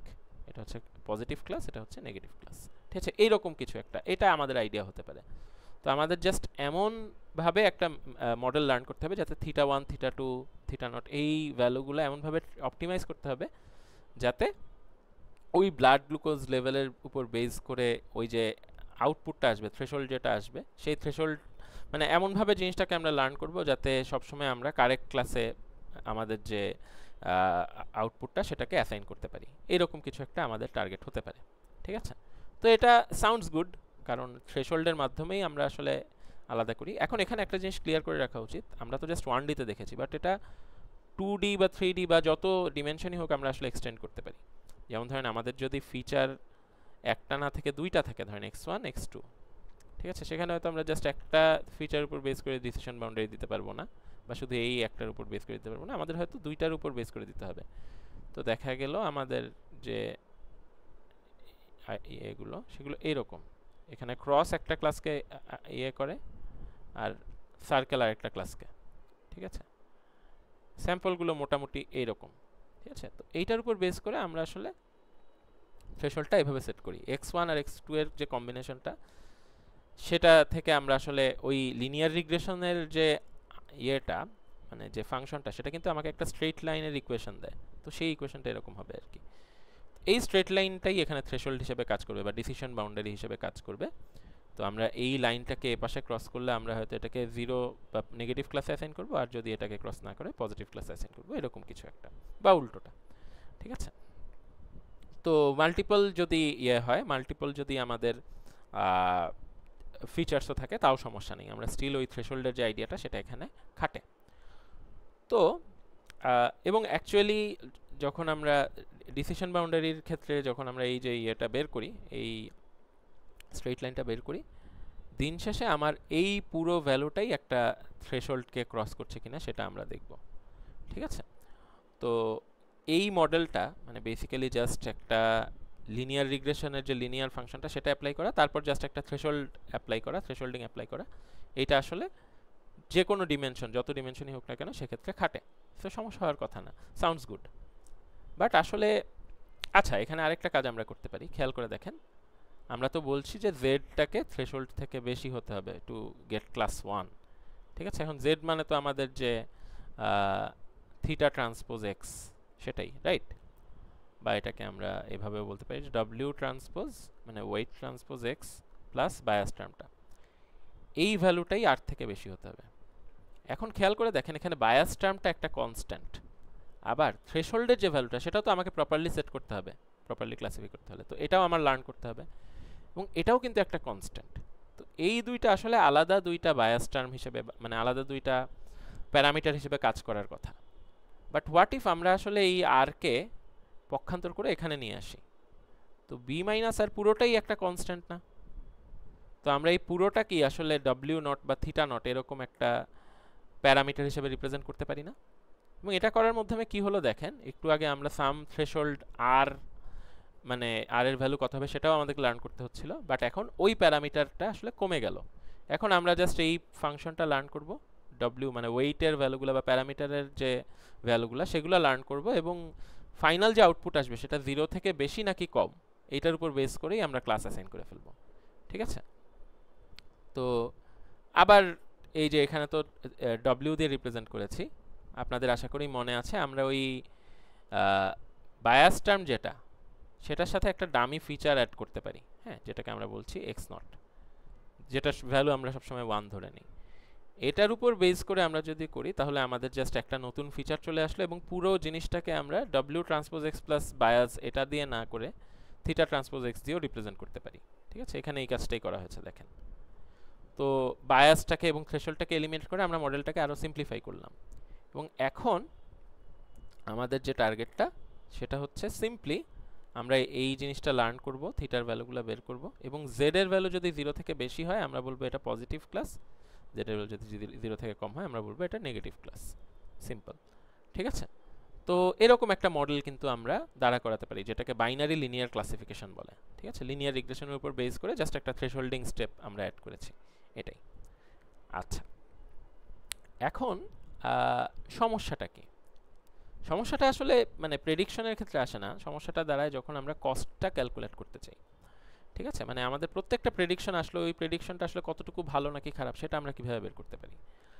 তো সমস্যা যেটা লিনিয়ার রিগ্রেশনে তো আমরা মিন স্কোয়ার্ড এরর বা মিন অ্যাবসলিউট এরর এগুলো ইউজ করি, রাইট? তো ওই কস্ট ফাংশনগুলো আসলে যেটা করে সে একটা ট্রু লেভেল ধরে নেয় টি, যেটা এখানে আইদার 0 হবে নয়তো 1 হবে। ঠিক আছে, সেটার সাথে আমার যে প্রেডিকশনটা সেটাকে সে মানে কম্পেয়ার করে, রাইট? এখন এইখানে আমার যে প্রেডিকশনটা সেটা আমরা আগেই বলেছি এই প্রেডিকশনটা মানে যে কোনো কিছুই হতে পারে। ঠিক আছে, 0 কম থেকে শুরু করে 0 বেশি মানে মাইনাস ইনফিনিটি থেকে প্লাস ইনফিনিটি পর্যন্ত যে কোনো কিছু হতে পারে। বাট মানে আপনাদের যে মডেলটা আমরা ক্রিয়েট করলাম সেটা যদি একটু চিন্তা করে দেখেন তাহলে বুঝবেন এখানে কিন্তু আমরা একটা থ্রেশহোল্ড ধরে নিয়েছি 0। এই 0-র যত এই মানে ডিসিশন বাউন্ডারি বলেন বা থ্রেশহোল্ড বলেন, থ্রেশহোল্ড থেকে যত দূরে যাবে, যত এটা থেকে বেশি হবে তত কিন্তু আরও মোর কনফিডেন্ট হওয়ার কথা যে আমার এই ক্লাসটা আসলে পজিটিভ। ঠিক আছে, এবং যত 0 থেকে কমতে থাকবে তত আসলে এটা নেগেটিভ ক্লাসে বিলং করে, এই ব্যাপারে কনফিডেন্ট হওয়ার কথা। সো যত আসলে থ্রেশহোল্ড থেকে দূরের দিকে যেতে থাকবে আমরা আসলে এক্সপেক্ট করব, যদি রাইট ক্লাসে থাকে আমরা আসলে এক্সপেক্ট করব আমাদের কস্টটা কমবে। বাট সমস্যা হচ্ছে মিন স্কোয়ার্ড এরর তো সেই কম্পেয়ার করবে 1 আর 0-র সাথেই, রাইট? তো এই মিন স্কোয়ার্ড এরর বা মিন অ্যাবসলিউট এররের কিন্তু টার্গেটই থাকে, যেহেতু এদের যে লস অংশটুকু সেটা এরকম y মাইনাস টি হোল স্কোয়ার বা y মাইনাস টি অ্যাবসলিউট ভ্যালুটা। মিন স্কোয়ার্ড এরর একটা, আরেকটা মিন অ্যাবসলিউট এরর, এদের টার্গেটই থাকে এই ডিফারেন্সটাকে কমানো। এই ডিফারেন্সটাকে কমানোই হচ্ছে টার্গেট তাদের। ঠিক আছে, বাট এখানে তো দেখা যাচ্ছে আমি যত বেশি কনফিডেন্ট হব তত হয়তো আমার ওই 0 থেকে আরও দূরের দিকে সরে 1 পার হয়েও আরও অনেক দূরে সরে যাচ্ছে। তো এটা তো আরও কনফিডেন্ট হচ্ছে, ওই কেসেও তো তাহলে একটা সমস্যা হয়ে যাওয়ার কথা। বুঝতে পারছেন? একটা এক্সাম্পল দিয়ে আমি একটু পরেই বোঝাচ্ছি জিনিসটা। বাট ওই যে মিন স্কোয়ার্ডের এবং মিন অ্যাবসলিউটের আসলে চেষ্টা করে হচ্ছে প্রেডিক্টেড ভ্যালু এবং ট্রু লেভেলের মধ্যে ডিফারেন্সটা কমানোর। বাট এই ক্ষেত্রে আসলে থ্রেশহোল্ড থেকে যত দূরে যাবে তত বেশি কনফিডেন্ট হওয়ার কথা যে এটা আসলে একটা পার্টিকুলার মানে এটা আসলে পজিটিভ বা নেগেটিভ ক্লাসে বিলং করে। তো এবং অবভিয়াসলি বুঝতেই পারছেন লিনিয়ার রিগ্রেশন হচ্ছে 0 থেকে 1 যে রেঞ্জটা সেটার অনেক বাইরে পর্যন্ত, মানে প্লাস ইনফিনিটি থেকে মাইনাস ইনফিনিটি পর্যন্ত যে কোনো ভ্যালু প্রডিউস করতে পারে। সো এই মানে এই যে একটা ডিফারেন্স কমানোর ব্যাপারটা সেটা উল্টো কাজ করে ফেলতে পারে আমাদের। একটা এক্সাম্পল দিয়ে দেখাচ্ছি আমি। ঠিক আছে, মানে অনেক বেশি নেগেটিভ ভ্যালু বা ভ্যালুজ 1 থেকেও অনেক বেশি পজিটিভ ভ্যালু, এগুলো মানে ক্লাসিফিকেশনের জন্য কিন্তু এগুলোর কোনো মিনিং থাকলো না। ওকে, তো বেসিক্যালি সমস্যা যেটা মিন স্কোয়ার্ড এরর এবং মিন অ্যাবসলিউট এরর আসলে অ্যাজিউম করে নেয় যে ইনপুট ফিচার্স এবং আউটপুটের যে রিলেশনশিপটা সেটা কন্টিনিউয়াস অ্যান্ড লিনিয়ার। বাট ক্লাসিফিকেশনে আসলে এটা রেয়ারলি দ্য কেস। এখানে ক্লাসিফিকেশনে আসলে মানে সম্পর্কটা সাধারণত একদম সরাসরি লিনিয়ার হয় না, কারণ আউটপুটই তো আসলে খুব স্পেসিফিক দুইটা ক্যাটাগরি। ঠিক আছে, বা মাল্টি ক্লাস ক্লাসিফিকেশন হলে আরও কয়েকটা ক্যাটাগরি চলে আসবে। বাট ওই তো মানে রিলেশনশিপটা তো এত সিম্পল নাও হতে পারে, এত লিনিয়ার নাও হতে পারে, এটাই হচ্ছে সমস্যা। তো এই কারণে যখন অপটিমাইজ করতে যাবেন তখন একটা বড়সড় ধরনের ঝামেলা এখানে ক্রিয়েট হতে পারে। গ্রেডিয়েন্ট আপডেটগুলো মিসলিডিং হতে পারে বা ইনএফিশিয়েন্ট হতে পারে। আমরা আসলে একটা এক্সাম্পল দিয়ে বুঝি। যেমন ধরেন আমাদের একটা ওই স্প্যাম ক্লাসিফিকেশনের মতোই ধরেন, যেখানে হয়তো আমি একটা স্প্যাম ইমেইলকে, দুইটা স্প্যাম ইমেইলকে, স্প্যাম 1 আর স্প্যাম 2, ঠিক আছে, এটা স্প্যাম ইমেল হোক, স্প্যাম না বলে আমরা বলি sample1 sample2, ঠিক আছে? ওকে, তো sample1 এবং sample2 এর ক্ষেত্রে দেখা গেল sample1 এর ক্ষেত্রে আমরা যে ওই লিনিয়ার ফাংশনের যে আউটপুটটা পেয়েছিলাম সেটা আসলো 2, আর sample2 এর ক্ষেত্রে আসলো 0.7। ওকে, তো আমরা তো জানি যে থ্রেশহোল্ডের যে ভ্যালুটা, ঠিক আছে, এখানে এটা হচ্ছে বেসিক্যালি থিটা ট্রান্সপোজ এক্স এর ভ্যালু আসছে। ওকে, তো আমরা তো জানি যে থ্রেশহোল্ডের যে ভ্যালুটা সেটা আসলে 0কে ক্রস করলেই আমার এটাকে আমরা পজিটিভ ক্লাসে বিলং করে এরকম বলবো, ঠিক আছে? এবং পজিটিভ ক্লাসের লেভেল কিন্তু 1, মাথায় রাখেন। তো এখন আমরা বুঝতেই পারছি দুইটাই আসলে পজিটিভ ক্লাসে বিলং করে, তো সমস্যা নেই। সমস্যাটা যায় যখন আমরা মিন স্কোয়ার্ড এরর ইউজ করে এররটা বের করি। এররটা বের করলে খেয়াল করেন আমার এখানে ট্রু লেভেল হচ্ছে টি, ঠিক আছে, 1, আর প্রেডিক্টেড যে ভ্যালুটা আসছে সেটা আসছে 2। তাহলে আমার যে এররটা আসবে y মাইনাস টি হোল স্কোয়ার বা টি মাইনাস ওয়াই হোল স্কোয়ারও বলা যায়, সেটা হচ্ছে 2 মাইনাস 1 হোল স্কোয়ার সমান 1। ইভেন সে যদি আরও বেশি কনফিডেন্ট হতো, এটা যদি 4 হতো, 2 না হয়, তখন এটা 4 মাইনাস 1 হোল স্কোয়ার হয়ে 9 চলে আসতো, ঠিক আছে? তার মানে এরর অনেক বেড়ে যাচ্ছে, লসটা অনেক বেড়ে যাচ্ছে। কিন্তু খেয়াল করে দেখেন যখন আমার এরর মাত্র, মানে যখন আমার যে আউটপুটটা ছিল সেই আউটপুটটা মাত্র 0.5 ছিল, তখন কিন্তু আমরা 1 মাইনাস 0.7 হোল স্কোয়ার মানে y মাইনাস টি হোল স্কোয়ার, তো এখানে আমার প্রেডিক্টেড ভ্যালু আসছে 0.7, আর ওই তো টার্গেট লেভেল তো 1, তো এখানে আমার যে এররটা আসছে সেটা মাত্র 0.09। সমস্যাটা কি এখানে খেয়াল করে দেখেন, অ্যাকচুয়ালি কিন্তু আমার এই স্যাম্পলটা মোর কনফিডেন্ট যে এটা আসলে ক্লাস 1 এ বিলং করে, কারণ সে থ্রেশহোল্ড ছিল 0 থেকে অনেক দূরে সরে গিয়ে 4 এ চলে গেছে।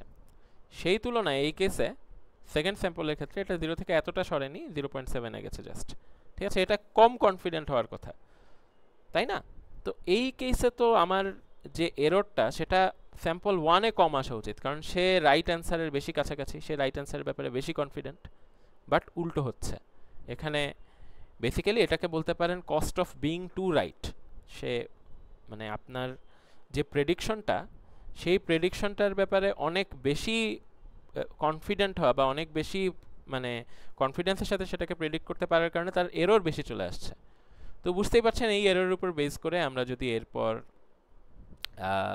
পুরো জিনিসটাকে আবার আপডেট করার চেষ্টা করি ওয়েটগুলোকে, তাহলে খুবই খুবই রং কিছু আপডেট এখানে চলে আসতে পারে, ঠিক আছে, যেটার আসলে দরকার হয়তো ছিল না।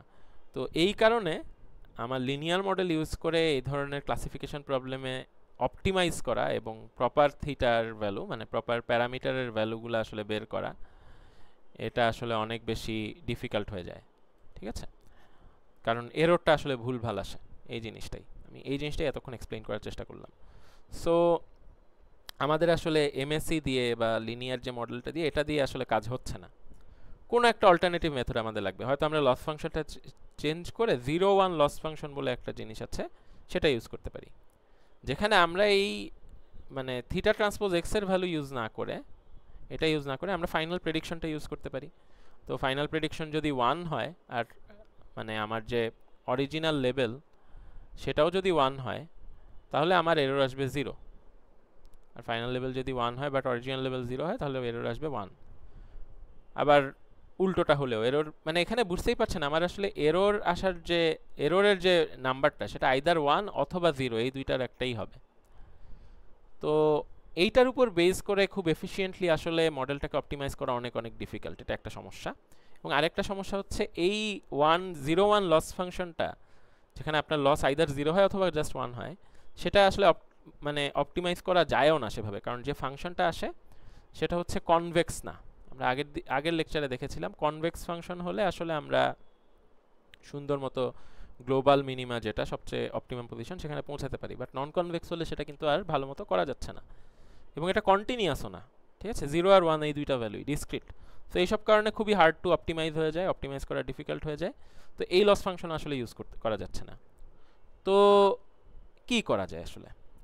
সো জাস্ট এই জায়গায় আমরা আসলে আমাদের মানে যারা এমএল প্র্যাকটিশনার ছিল তাদের মাথায় আসলো হোয়াট অ্যাবাউট আউটপুট প্রবাবিলিটিস। আমরা আসলে ওই পার্টিকুলার ক্লাসে যে পজিটিভ বা নেগেটিভ ক্লাসে বিলং করার যে সম্ভাবনা সেইটাকে আমরা বের করি, ঠিক আছে? এবং ওটা ওই প্রবাবিলিটিটা কতটুকু কাছাকাছি মানে রিয়েল কেসের, সেটার উপর বেস করে আমরা অপটিমাইজ করার চেষ্টা করি। এটা করলে কেমন হয়? তো this is basically what made a lot of ML algorithms much more efficient, much more effective, এবং আমরা এখন দেখি প্রবাবিলিটি আসলে কিভাবে কাজ করে। তো কোর আইডিয়াটা আশা করি বুঝতে পারছেন, যেখানে আমার মডেলটা অনেক বেশি কনফিডেন্ট যে এটা থ্রেশহোল্ড থেকেও অনেক বেশি দূরে। সো এটা অনেক বেশি কনফিডেন্ট যে এটা আসলে ক্লাস 1-এ রিসাইড করে, নট ক্লাস 0-তে। সেই সব কেসে আমার আসলে এররটা অনেক বেশি লার্জ হয়ে যাচ্ছে, ঠিক আছে? তো এরর বেশি আসছে, লস ফাংশনের ভ্যালু বেশি আসছে, তো যে অপটিমাম থিটাগুলো আসে, প্যারামিটারগুলো আসে, সেগুলোকে আসলে অনেক বেশি ওঠানামা করতে হবে এইসব কারণে। সো এটা একটা মেজর প্রবলেম আর কি। এই প্রবলেমটাকে আসলে আমরা সলভ করতে চাই, যেখানে basically loss function hates it when I make correct predictions with high confidence, ঠিক আছে? যেটা থ্রেশহোল্ডের থেকে অনেক দূরে, অনেক বেশি হাই কনফিডেন্স রিলেট করে। এখানে এক্সপ্লেইন করে, মানে এখানে এই জিনিসটা এভাবে বলাও আছে যে আপনার থ্রেশহোল্ডটা যদি 1 হয় এবং আপনার যে আউটপুটটা সেটা যদি 10 আসে, তাহলে আপনার মডেলটা কিন্তু থ্রেশহোল্ডের নিচে থাকলে, যেটা বেসিক্যালি মিসক্লাসিফাই করবে ওই লেভেলটাকে, সেটা থেকে বেশি অখুশি হবে এই কারেক্টলি ক্লাসিফাই করছে উইথ হাই কনফিডেন্স, থ্রেশহোল্ডের থেকেও অনেক বেশি 10-এ যদি পৌঁছে যায় সেটাকে।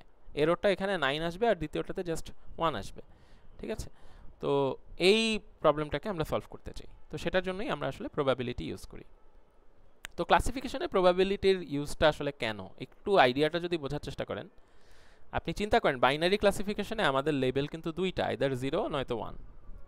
ওকে, তো এখানে বাইনারি ক্লাসিফিকেশনের এই 0 আর 1-এর মতো আমরা যদি প্রবাবিলিটির রেঞ্জটা চিন্তা করি, সেটাও কিন্তু খুবই ইন্টারেস্টিংলি 0 থেকে 1-এর মধ্যেই রিসাইড করে। 0% কোনো একটা ঘটনা ঘটার প্রবাবিলিটি একদম 0% হতে পারে, সেটা থেকে বেড়ে সর্বোচ্চ 100% হতে পারে। তো এর বেশি তো হবে না, এবং 100% মানেই 1। তার মানে ন্যাচারালি প্রবাবিলিটির যে ভ্যালুটা, প্রবাবিলিটির যে ডেফিনিশনটা, সেটা একদম ন্যাচারালি বাউন্ডেড বিটুইন 0 অ্যান্ড 1, এবং আমাদের ক্লাসও 0 অ্যান্ড 1, ঠিক আছে? মোর ইম্পর্টেন্টলি প্রবাবিলিটিটা আমার যদি ধরেন, আমি যদি পজিটিভ ক্লাসে আসার প্রবাবিলিটিটা বের করার চেষ্টা করি, তাহলে প্রবাবিলিটিটা 1-এর কাছাকাছি, ধরেন 0.9 আসার মানে হচ্ছে মডেলটা মোটামুটি ভালোই কনফিডেন্ট যে এটা পজিটিভ ক্লাসে বিলং করে, এবং সেই কেসে আমার যে এররটা আসবে সেটা তুলনামূলক কম আসবে। দেখেন 0.1 আসে যদি আমরা অ্যাবসলিউট এরর হিসাব করি। বাট যদি প্রবাবিলিটিটা একটু ধরেন 0.4 আসলো, অথচ অরিজিনাল লেভেল ছিল 1, তখন খেয়াল করে দেখেন এররটা বেড়ে গেল, 0.6 চলে আসলো। সেই ক্ষেত্রে আমার লসটা কিন্তু বেড়ে যাচ্ছে, এররটা বেড়ে যাচ্ছে, এবং আমরা কিন্তু এটাই চাই, যেখানে তার মানে প্রবাবিলিটিটাকে আমি 1-এর যত কাছাকাছি সম্ভব নেওয়ার চেষ্টা করব যদি ক্লাসটা অরিজিনালি পজিটিভ হয়, আর নেগেটিভ হলে 0-এর কাছাকাছি নেওয়ার চেষ্টা করব সিমিলারলি, ঠিক আছে? তো ন্যাচারালি আমি যদি প্রবাবিলিটি ইউজ করে ওই প্রবাবিলিটিটাকেই ম্যাক্সিমাইজ করার চেষ্টা করি, মানে as close as possible two class levels, এটা করার চেষ্টা করি, তাহলে হচ্ছে আমাদের পুরো জিনিসটা আসলে সেন্স মেক করছে। তো এই কারণে প্রবাবিলিটিটাকে ইউজ করা হয় আর কি। মানে এটা একদম Taylor made solution to binary classification problems, যেখানে লেভেলও 0 আর 1, আবার আমার প্রবাবিলিটির ভ্যালুও 0 থেকে 1-এর মধ্যেই থাকে, ঠিক আছে? তো এই কারণে আসলে ক্লাসিফিকেশন টাস্কে probabilities are really crucial to design and optimise cost functions, ঠিক আছে? কস্ট ফাংশনটাকে আসলে ঠিকঠাক মতো অপটিমাইজ করার জন্য, ডিজাইন করার জন্য আমাদের ক্লাসিফিকেশন টাস্কে প্রবাবিলিটি খুবই গুরুত্বপূর্ণ ভূমিকা পালন করে। তো ওই যে থ্রেশহোল্ড করা, সরাসরি প্রেডিক্টেড লেভেলকে থ্রেশহোল্ডের বেসিসে আমরা বিভিন্ন ক্লাসে অ্যাসাইন করার জায়গায় আমরা এখন প্রবাবিলিটির বেসিসে, সম্ভাবনা কতটুকু ওই ক্লাসে বিলং করা, সেটার বেসিসে হচ্ছে বিভিন্ন ক্লাসে অ্যাসাইন করব, এবং যদি থ্রেশহোল্ডিং লাগেও সেটা আমরা প্রবাবিলিটি ভ্যালুর উপরেই করব। এই হচ্ছে কোর আইডিয়াটা। তো প্রবাবিলিস্টিক মডেলে আমরা আসলে কি করি, প্রবাবিলিস্টিক মডেলের কোর আইডিয়াটা কি? লজিস্টিক রিগ্রেশনে একটা প্রবাবিলিস্টিক মডেল, তো আপনি যদি মানে লিনিয়ার রিগ্রেশনে আমরা যে মডেলটা দেখেছি সেটার সাথে কম্পেয়ার করেন, তাহলে বুঝবেন যে আমরা আসলে এমন একটা ফাংশন লার্ন করতাম ওইখানে, যেখানে আমার ওই ফাংশনটা, যেটাকে আমরা এইচ থিটা যদি বলি, এই এইচ থিটা হচ্ছে সরাসরি এক্সকে ওয়াই এ ম্যাপ করত, ঠিক আছে, ফাংশন অফ এক্সটাই এখানে ছিল ওয়াই। ওকে, একই জিনিস। বাট প্রবাবিলিস্টিক মডেলসে আমরা আসলে যেটা করি, এই ফাংশন অফ এক্স যেটা আসবে আমাদের, এটা সরাসরি ওয়াই না দিয়ে আমাকে আসলে দিবে probability of Y for a particular class, বা সরাসরি আমাকে একটা প্রবাবিলিটি ভ্যালু দিবে। এই প্রবাবিলিটি ভ্যালুকে আমি আসলে অপটিমাইজ করার চেষ্টা করব যাতে এটা কারেক্ট ক্লাসের জন্য বেশি বেশি প্রবাবিলিটি দেয়, ঠিক আছে। তো পার্থক্য হচ্ছে এখন আমাদের আগের হাইপোথেসিস স্পেসের জায়গায় আমরা আসলে প্রবাবিলিটি বের করার একটা ফাংশন এখানে বের করছি, ঠিক আছে, বলতে পারেন পি অফ থিটা।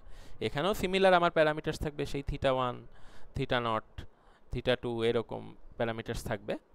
বাট এখন আমি এইগুলো ইউজ করে একটা ফাংশন ডিজাইন করছি, যেই ফাংশনের আউটপুট হিসেবে আমি পাবো প্রবাবিলিটি, যে এই ক্লাসে বিলং করার প্রবাবিলিটি কত, ইনস্টেড অফ সরাসরি ক্লাস লেভেলটা। এটাই তো এই ধরনের মডেলকে, যেখানে আমরা প্রবাবিলিটিটা বের করার চেষ্টা করি কোনো একটা পার্টিকুলার মডেলে ওই স্যাম্পলটা বিলং করার, সেই ধরনের মডেলকে বলা হয় probabilistic models.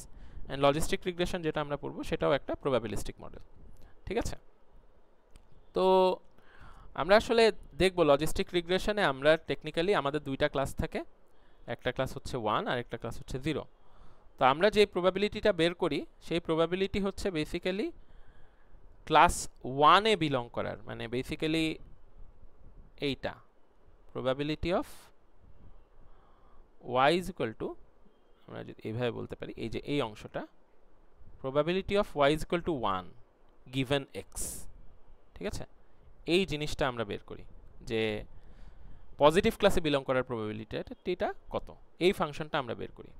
And by definition আপনারা দেখবেন 1 থেকে এই ফাংশনটাকে, এটাকে যদি আমরা বিয়োগ করি তাহলে আমরা নেগেটিভ ক্লাসে বিলং করার প্রবাবিলিটিটাও পেয়ে যাব, ঠিক আছে। তো এখানে আপনারা দেখছেন আমরা কিন্তু স্টিল ওই যে থিটা ট্রান্সপোজ এক্স, মানে আমরা লিনিয়ার রিগ্রেশনে যে লিনিয়ার ফাংশনটা ইউজ করেছিলাম সেটা কিন্তু আমরা স্টিল ইউজ করছি, বাট সেটার উপরে আমরা আরেকটা ফাংশন অ্যাপ্লাই করছি।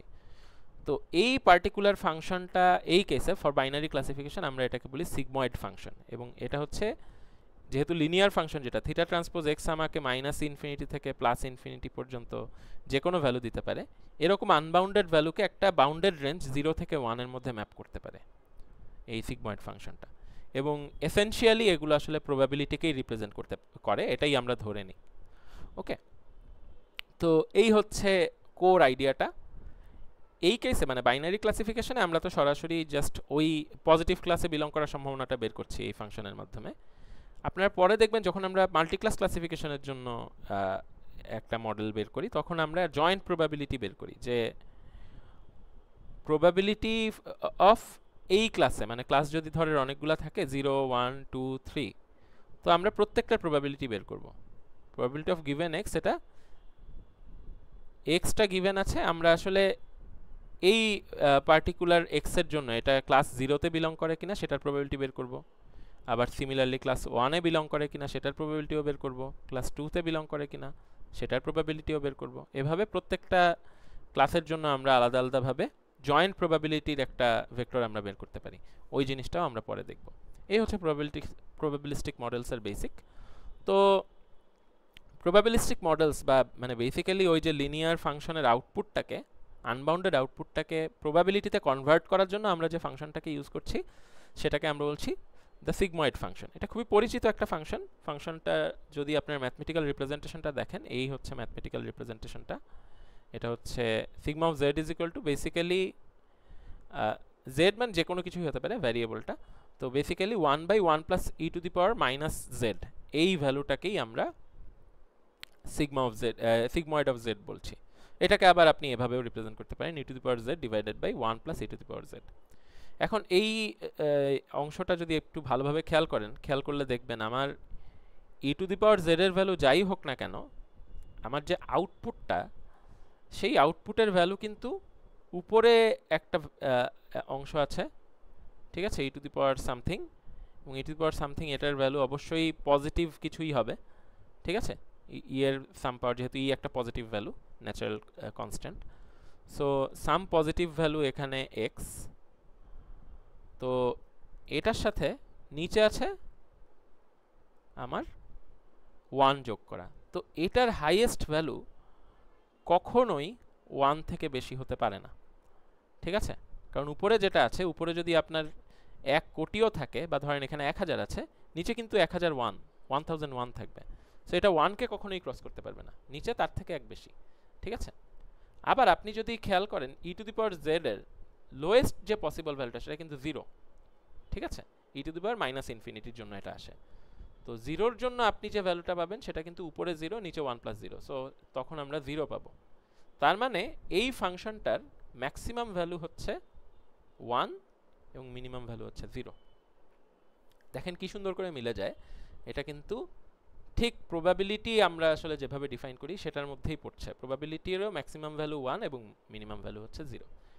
ঠিক এই কারণে আমরা ক্লাসিফিকেশনটা আজকে আমার একটা মেকানিজম দরকার ছিল লিনিয়ার আউটপুটটাকে প্রবাবিলিটিতে কনভার্ট করার, এবং সিগময়েড ফাংশন ঠিক প্রবাবিলিটির রেঞ্জেই আমাকে একটা ভ্যালু দিয়ে দেয়।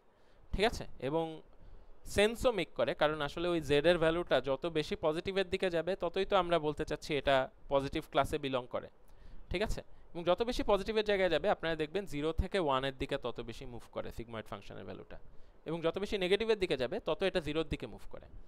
তো সেন্সও মেক করে যে এটা আসলে আমাকে একটা প্রবাবিলিটির মতো কিছু একটাই দিচ্ছে, যে এই জিনিসটা এই পার্টিকুলার স্যাম্পলটা এখানে এই ক্লাস 0তে অথবা ক্লাস 1 এ বিলং করার সম্ভাবনা এতটুকু, এরকম কিছুই দেয়। তো বাইনারি ক্লাসিফিকেশন প্রবলেমে এই পার্টিকুলার ফাংশনটা অনেক বেশি ইউজ হয়, লজিস্টিক রিগ্রেশনে ইউজ হয়, এবং ইভেন নিউরাল নেটওয়ার্ক ইউজ করেও যদি আপনি বাইনারি ক্লাসিফিকেশন করেন ফাইনাল লেয়ারে গিয়ে আমরা সাধারণত মডেলের আউটপুটটাকে প্রবাবিলিটিতে কনভার্ট করার জন্য সিগময়েডই ইউজ করে থাকি। খুবই খুবই ইম্পর্টেন্ট একটা ফাংশন, এটা আমাদের মাথায় রাখতে হবে। তো সিগময়েড ফাংশনের যেটা আমরা বললাম এটা হচ্ছে আপনি ইনপুট হিসেবে যে কোনো কিছু দিতে পারবেন, মাইনাস ইনফিনিটি থেকে শুরু করে প্লাস ইনফিনিটি পর্যন্ত, জেড এর ভ্যালুটা আর কি, এটা যে কোনো কিছু হতে পারে। আউটপুট হিসেবে আমরা 0 থেকে 1 এর মধ্যে কিছুই পাবো। ঠিক আছে, অ্যান্ড যেটা বললাম এটা ইম্পর্টেন্ট কারণ প্রবাবিলিটি এই রেঞ্জের মধ্যেই থাকে। তো খেয়াল করে দেখেন, যদি ইনপুটটা খুবই নেগেটিভ কোনো ভ্যালু হয়, যেমন মাইনাস ইনফিনিটি যদি হয়, তাহলে কিন্তু সিগময়েডের আউটপুটটাও 0 দিকে মুভ করে, যেটা আমি একটু আগে দেখালাম। আর যদি খুবই লার্জ পজিটিভ ভ্যালু হয়, যেমন ধরেন আমরা যদি ইনফিনিটি ধরি ই টু দি পাওয়ার ইনফিনিটি উপরে, তাহলে এই ভ্যালুটা কিন্তু মানে এটাকে যদি আপনারা এই E to the power infinity divided by 1 plus E to the power infinity এই ভ্যালুটা যদি আপনারা বের করেন লিমিট ইউজ করে, তাহলে দেখবেন লা হসপিটাল রুল ইউজ করতে পারেন বা যেভাবেই হোক, এই জিনিসটা বের করলে দেখবেন এটার যে আউটপুটটা আসে E to the power infinity divided by 1 plus E to the power infinity সমান 1 আসে। সো যত বেশি পজিটিভ ভ্যালুর দিকে যাবেন তত আউটপুটটা 1 কে অ্যাপ্রোচ করে, যত নেগেটিভের দিকে যাবেন আউটপুটটা 0 কে অ্যাপ্রোচ করে, which once again makes sense positive মানে প্রবাবিলিটি ভ্যালুর পয়েন্ট অফ ভিউ থেকে। আর যখন আপনি ই টু দি পাওয়ার জেড কে মানে এটাকে জাস্ট 0 ধরবেন, তখন দেখেন ই টু দি পাওয়ার 0 মানে কিন্তু 1। ঠিক আছে, তাহলে উপরে থাকছে 1, নিচে থাকছে 1 প্লাস 1, সো 1/2, সো 0.5 আসে। ঠিক আছে, তো এক্স্যাক্টলি জেড যখন 0 তখন সিগময়েড ফাংশনের আউটপুটটা হচ্ছে এক্স্যাক্টলি 0.5 আসে। ওয়ান্স এগেইন খেয়াল করলে বুঝবেন আমাদের কিন্তু থ্রেশহোল্ডটা, আমরা যখন লিনিয়ার মডেলটা দেখছিলাম তখন আমরা ধরেছিলাম যে থ্রেশহোল্ডটা 0। তো এক্স্যাক্টলি 0তেই আমার ডিসিশন বাউন্ডারি হওয়ার কথা, এক্স্যাক্টলি 0তেই আমার ইকুয়াল প্রবাবিলিটি হওয়ার কথা। 0 হওয়ার প্রবাবিলিটিও 0.5%, ক্লাস 0 হওয়ার প্রবাবিলিটি, ক্লাস 1 হওয়ার প্রবাবিলিটিও 0.5% না 0 মানে 50% আর কি। ক্লাস 1 বা ক্লাস 0 দুইটা হওয়ার পসিবিলিটি 0.5 হওয়ার কথা, এবং এইখানে আমরা ঠিক সেই জিনিসটাই পাচ্ছি। যখন এই 0টা আসছে আমার এখানে সিগময়েডের ইনপুট হিসেবে, তখন আমরা প্রবাবিলিটি পাচ্ছি এক্স্যাক্টলি 0.5। তো দুইটা ক্লাসে বিলং করার প্রবাবিলিটি সেম। ঠিক আছে, তো ওয়ান্স এগেইন আমার আসলে সিগময়েড ফাংশন যে প্রবাবিলিটির মতোই কিছু একটাকে রিপ্রেজেন্ট করছে সেরকম একটা আইডিয়া আমরা পাচ্ছি। তো এই হচ্ছে মোটামুটি আমাদের যে আইডিয়াটা সিগময়েড ফাংশন অ্যান্ড স্টাফ, এবং এটা বুঝতেই পারছেন খুবই খুবই এসেনশিয়াল আমাদের ক্লাসিফিকেশনকে, বাইনারি ক্লাসিফিকেশনকে প্রবাবিলিটিতে রূপ দেওয়ার, পুরো জিনিসটাকে একটা প্রবাবিলিস্টিক মডেলে রূপ দেওয়ার জন্য খুবই এসেনশিয়াল। তো এই হচ্ছে মোটামুটি ব্যাপার। দেখেন সিগময়েড ফাংশনটাকে যদি আমরা এখানে ফ্যাক্টর ইন করি, আমরা বেসিক্যালি সিগময়েডের ভেতরে দিচ্ছি হচ্ছে থিটা ট্রান্সপোজ এক্স, আমাদের সেই লিনিয়ার মডেলটা। ঠিক আছে, লিনিয়ার যে এক্সপ্রেশনটা সেটাকেই, তাহলে আমাদের যে প্রবাবিলিটি ভ্যালু সেটা আসবে sigmoid of theta transpose x মানে 1/1 plus E to the power minus theta transpose x, এই ভ্যালুটাই। তো থিটা ট্রান্সপোজ এক্স এর যে ভ্যালুটা আসবে আমার, এটাকে যদি আমরা জেড বলি, সেই জেডটাকেই আমরা এর পাওয়ার হিসেবে তার নেগেটিভটা আমরা অ্যাপ্লাই করে ফেলবো, এটাই। তো এই হচ্ছে সিগময়েড ফাংশন। সিগময়েড ফাংশনের যে আকৃতিটা এটা যদি আপনারা দেখেন, খেয়াল করলে বুঝবেন মোটামুটি 0.5 এর আশেপাশ থেকে এটা প্রায় জিরোর কাছাকাছিই থাকে সিগময়েড ভ্যালুর, সিগময়েড ফাংশনের যে ভ্যালুটা, মানে সিগময়েড অফ জেড। তো এই জেড যদি 0.5 বা তার কম হয় তাহলে সিগময়েড অফ জেড কিন্তু জিরোর কাছাকাছি, খুবই এক্স্যাক্টলি জিরো না, বাট জিরোর কাছাকাছি। একইভাবে এটা যদি, সরি 0.5 এর না, -5 এর যদি কম হয় তাহলে হচ্ছে আমার যে সিগময়েডের ভ্যালুটা সেটা হচ্ছে জিরোর খুবই কাছাকাছি কিছু একটা হয়। আর যদি +5 এর উপরে কিছু হয় তখন সিগময়েড অফ জেড এর ভ্যালুটা 1 এর খুবই কাছাকাছি কিছু একটা হয়। ঠিক আছে, মাঝখানে আমরা এই অংশটুকুতে আমরা একটা ট্রান্সফরমেশন দেখতে পাই, 0 থেকে 1 এর দিকে যাচ্ছে এইভাবে, এরকম একটা ট্রান্সফরমেশন আমরা দেখতে পাচ্ছি। ঠিক আছে, যেই জায়গাটাতে সবচেয়ে বেশি আনসার্টেনিটি সেটা হচ্ছে ওই যে 0.5 এর, জিরোর আশেপাশে আর কি, প্রবাবিলিটি যখন 0.5 এর মতো ওই জায়গাটাতে। তো মোটামুটি আপনারা বুঝতে পারছেন সিগময়েড ফাংশনটা দিয়ে আমরা এই প্রবাবিলিটিগুলোকে খুবই এফেক্টিভলি ম্যাপ হয়তো করতে পারবো।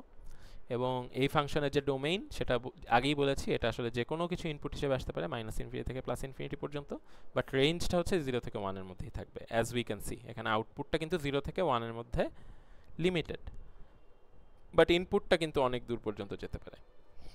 ঠিক আছে, সিগময়েড অফ 0 0.5 এটা আমরা আগেই দেখেছি। অন্য কিছু প্রপার্টিজ আছে, যেমন sigmoid of x = 1 - sigmoid of -x। তো এটা আসলে সেন্স মেক করে, মানে x হওয়ার প্রবাবিলিটি যা হবে -x এর হওয়ার প্রবাবিলিটিটা তার জাস্ট যে রেসিপ্রোকাল যে ভ্যালুটা বা তার যে পরিপূরক যে ভ্যালুটা সেই ভ্যালুটাই আসার কথা। মানে সিগময়েড অফ x যদি 0.7 হয় তাহলে সিগময়েড অফ -x টা আসলে আমার আসলে আসার কথা 0.3। ঠিক আছে, তো ওই জিনিসটাই কিন্তু এই ইকুয়েশন থেকে বোঝা যায়, এবং এই কারণেই আমরা কিন্তু পজিটিভ ক্লাসে বিলং করার প্রবাবিলিটিটাকে 1 থেকে বিয়োগ দিলেই নেগেটিভ ক্লাসে বিলং করার প্রবাবিলিটিটাও পেয়ে যাব। ঠিক আছে, আর সিগময়েডের যে রিপ্রেজেন্টেশন সেটা তো আমরা আগেই দেখেছি। আরেকটা ইম্পর্টেন্ট জিনিস হচ্ছে সিগময়েডের যে গ্রেডিয়েন্টটা, মানে গ্রেডিয়েন্ট মানে ডেরিভেটিভটা, সেটা ডেরিভেটিভটা খেয়াল করে দেখেন। সিগময়েড ফাংশনকে যদি আপনি ইয়ে করেন, মানে x এর সাপেক্ষে এটার যে ইনপুটটা সেই ইনপুটের সাপেক্ষে ডিফারেন্সিয়েট করেন তাহলে এইরকম কিছু একটা আসে, sigmoid of x * 1 - sigmoid of x। ঠিক আছে, এটাকে যদি আপনারা প্লট করেন এই যে এই প্লটটা পাওয়া যায়, এবং দেখতেই পাচ্ছেন জিরোর আশেপাশে যে জায়গাটা সেই জায়গায় আমরা সবচেয়ে বেশি ভ্যালু আসলে পাই, বাট এর আশেপাশে পরের দিকে এটা আসলে আস্তে আস্তে কমতে থাকে। ঠিক আছে, বিশেষ করে -5 এবং 5 এর যে রেঞ্জ সেটা ক্রস করলে যে গ্রেডিয়েন্টের ডেরিভেটিভের ভ্যালুটা সেটা প্রায় জিরোর কাছাকাছি চলে যায়।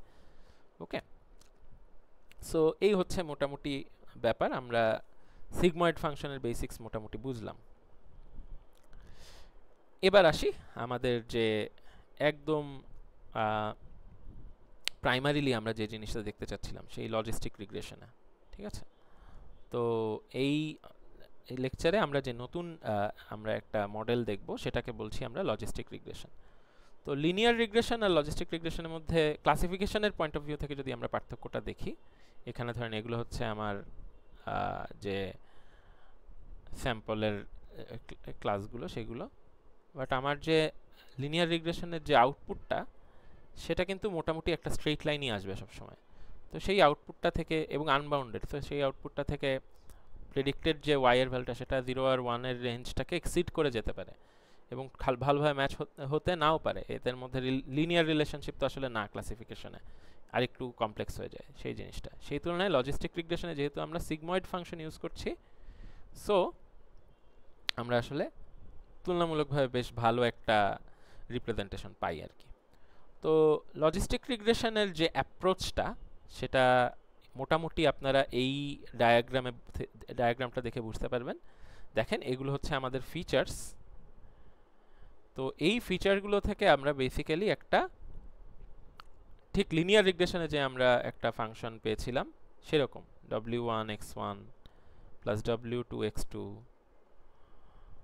প্লাস ব্লা ব্লা ব্লা, এবং প্লাস একটা বায়াস টার্ম যেটাকে বিও বলতে পারেন বা এখানে w নটও বলতে পারেন। ঠিক আছে, এরকম একটা কিছু আমরা ইনপুট হিসেবে দিতে পারি।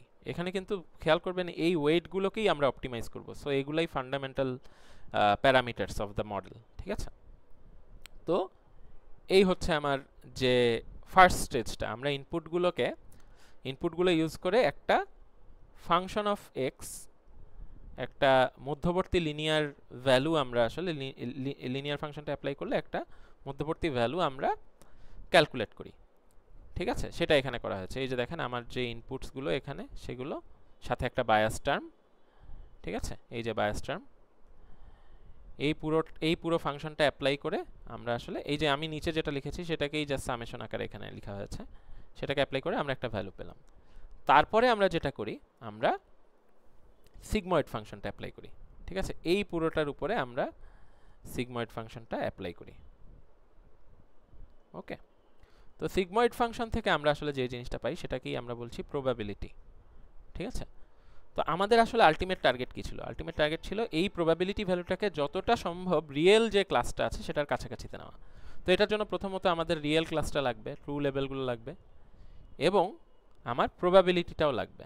এই প্রবাবিলিটিটা এই পথে আমার এরর ক্যালকুলেশনের জন্য চলে যাচ্ছে এবং সাথে ট্রু লেভেল আছে। তো প্রবাবিলিটি এবং যে অরিজিনাল টার্গেট ট্রু লেভেল যেগুলো, সেগুলোকে কম্পেয়ার করে আমরা সাম কাইন্ড অফ এরর বের করব, যেটা বেসিক্যালি আমরা লস ফাংশনে নিয়ে আসবো পরে, ঠিক আছে? সেই লস ফাংশনটা বা কস্ট ফাংশনটা কেমন সেটাতে আমরা পরে যাচ্ছি। বাট আমরা আসলে খেয়াল করে দেখেন, আমরা কিন্তু মানে final predicted class level use করে না, বরং প্রবাবিলিটির যে ভ্যালুটা সেটা ইউজ করেই আসলে এখানে এররটা বা লস ফাংশন বা কস্ট ফাংশনটা বের করছি, কস্টের ভ্যালুটা বের করছি, ঠিক আছে? যাই হোক, এই পোর্শনটা তো বেসিক্যালি আমার যে রিকার্সিভ ট্রেনিং সেটাকেই রিপ্রেজেন্ট করছে, ঠিক আছে? তো এরপরে মোটামুটি ট্রেনিং শেষ হওয়ার পরে আমরা আসলে যে কাজটা করি, ফাইনালি আমাদের অপটিমাইজড প্যারামিটারসের উপর বেস করে এবং ট্রেনিং চলাকালীন সময়েও ভ্যালিডেশন সেটের জন্য আমরা আসলে ওই প্রবাবিলিটির উপর বেস করে একটা থ্রেশহোল্ডিং অ্যাপ্লাই করি, ঠিক আছে? ধরেন প্রবাবিলিটি যদি 0.5কে ক্রস করে তাহলে আমরা বলবো এটা ক্লাস 1-এ বিলং করে, আর যদি 0.5-এর থেকে ছোট হয় তাহলে আমরা বলবো ক্লাস 0-তে বিলং করে।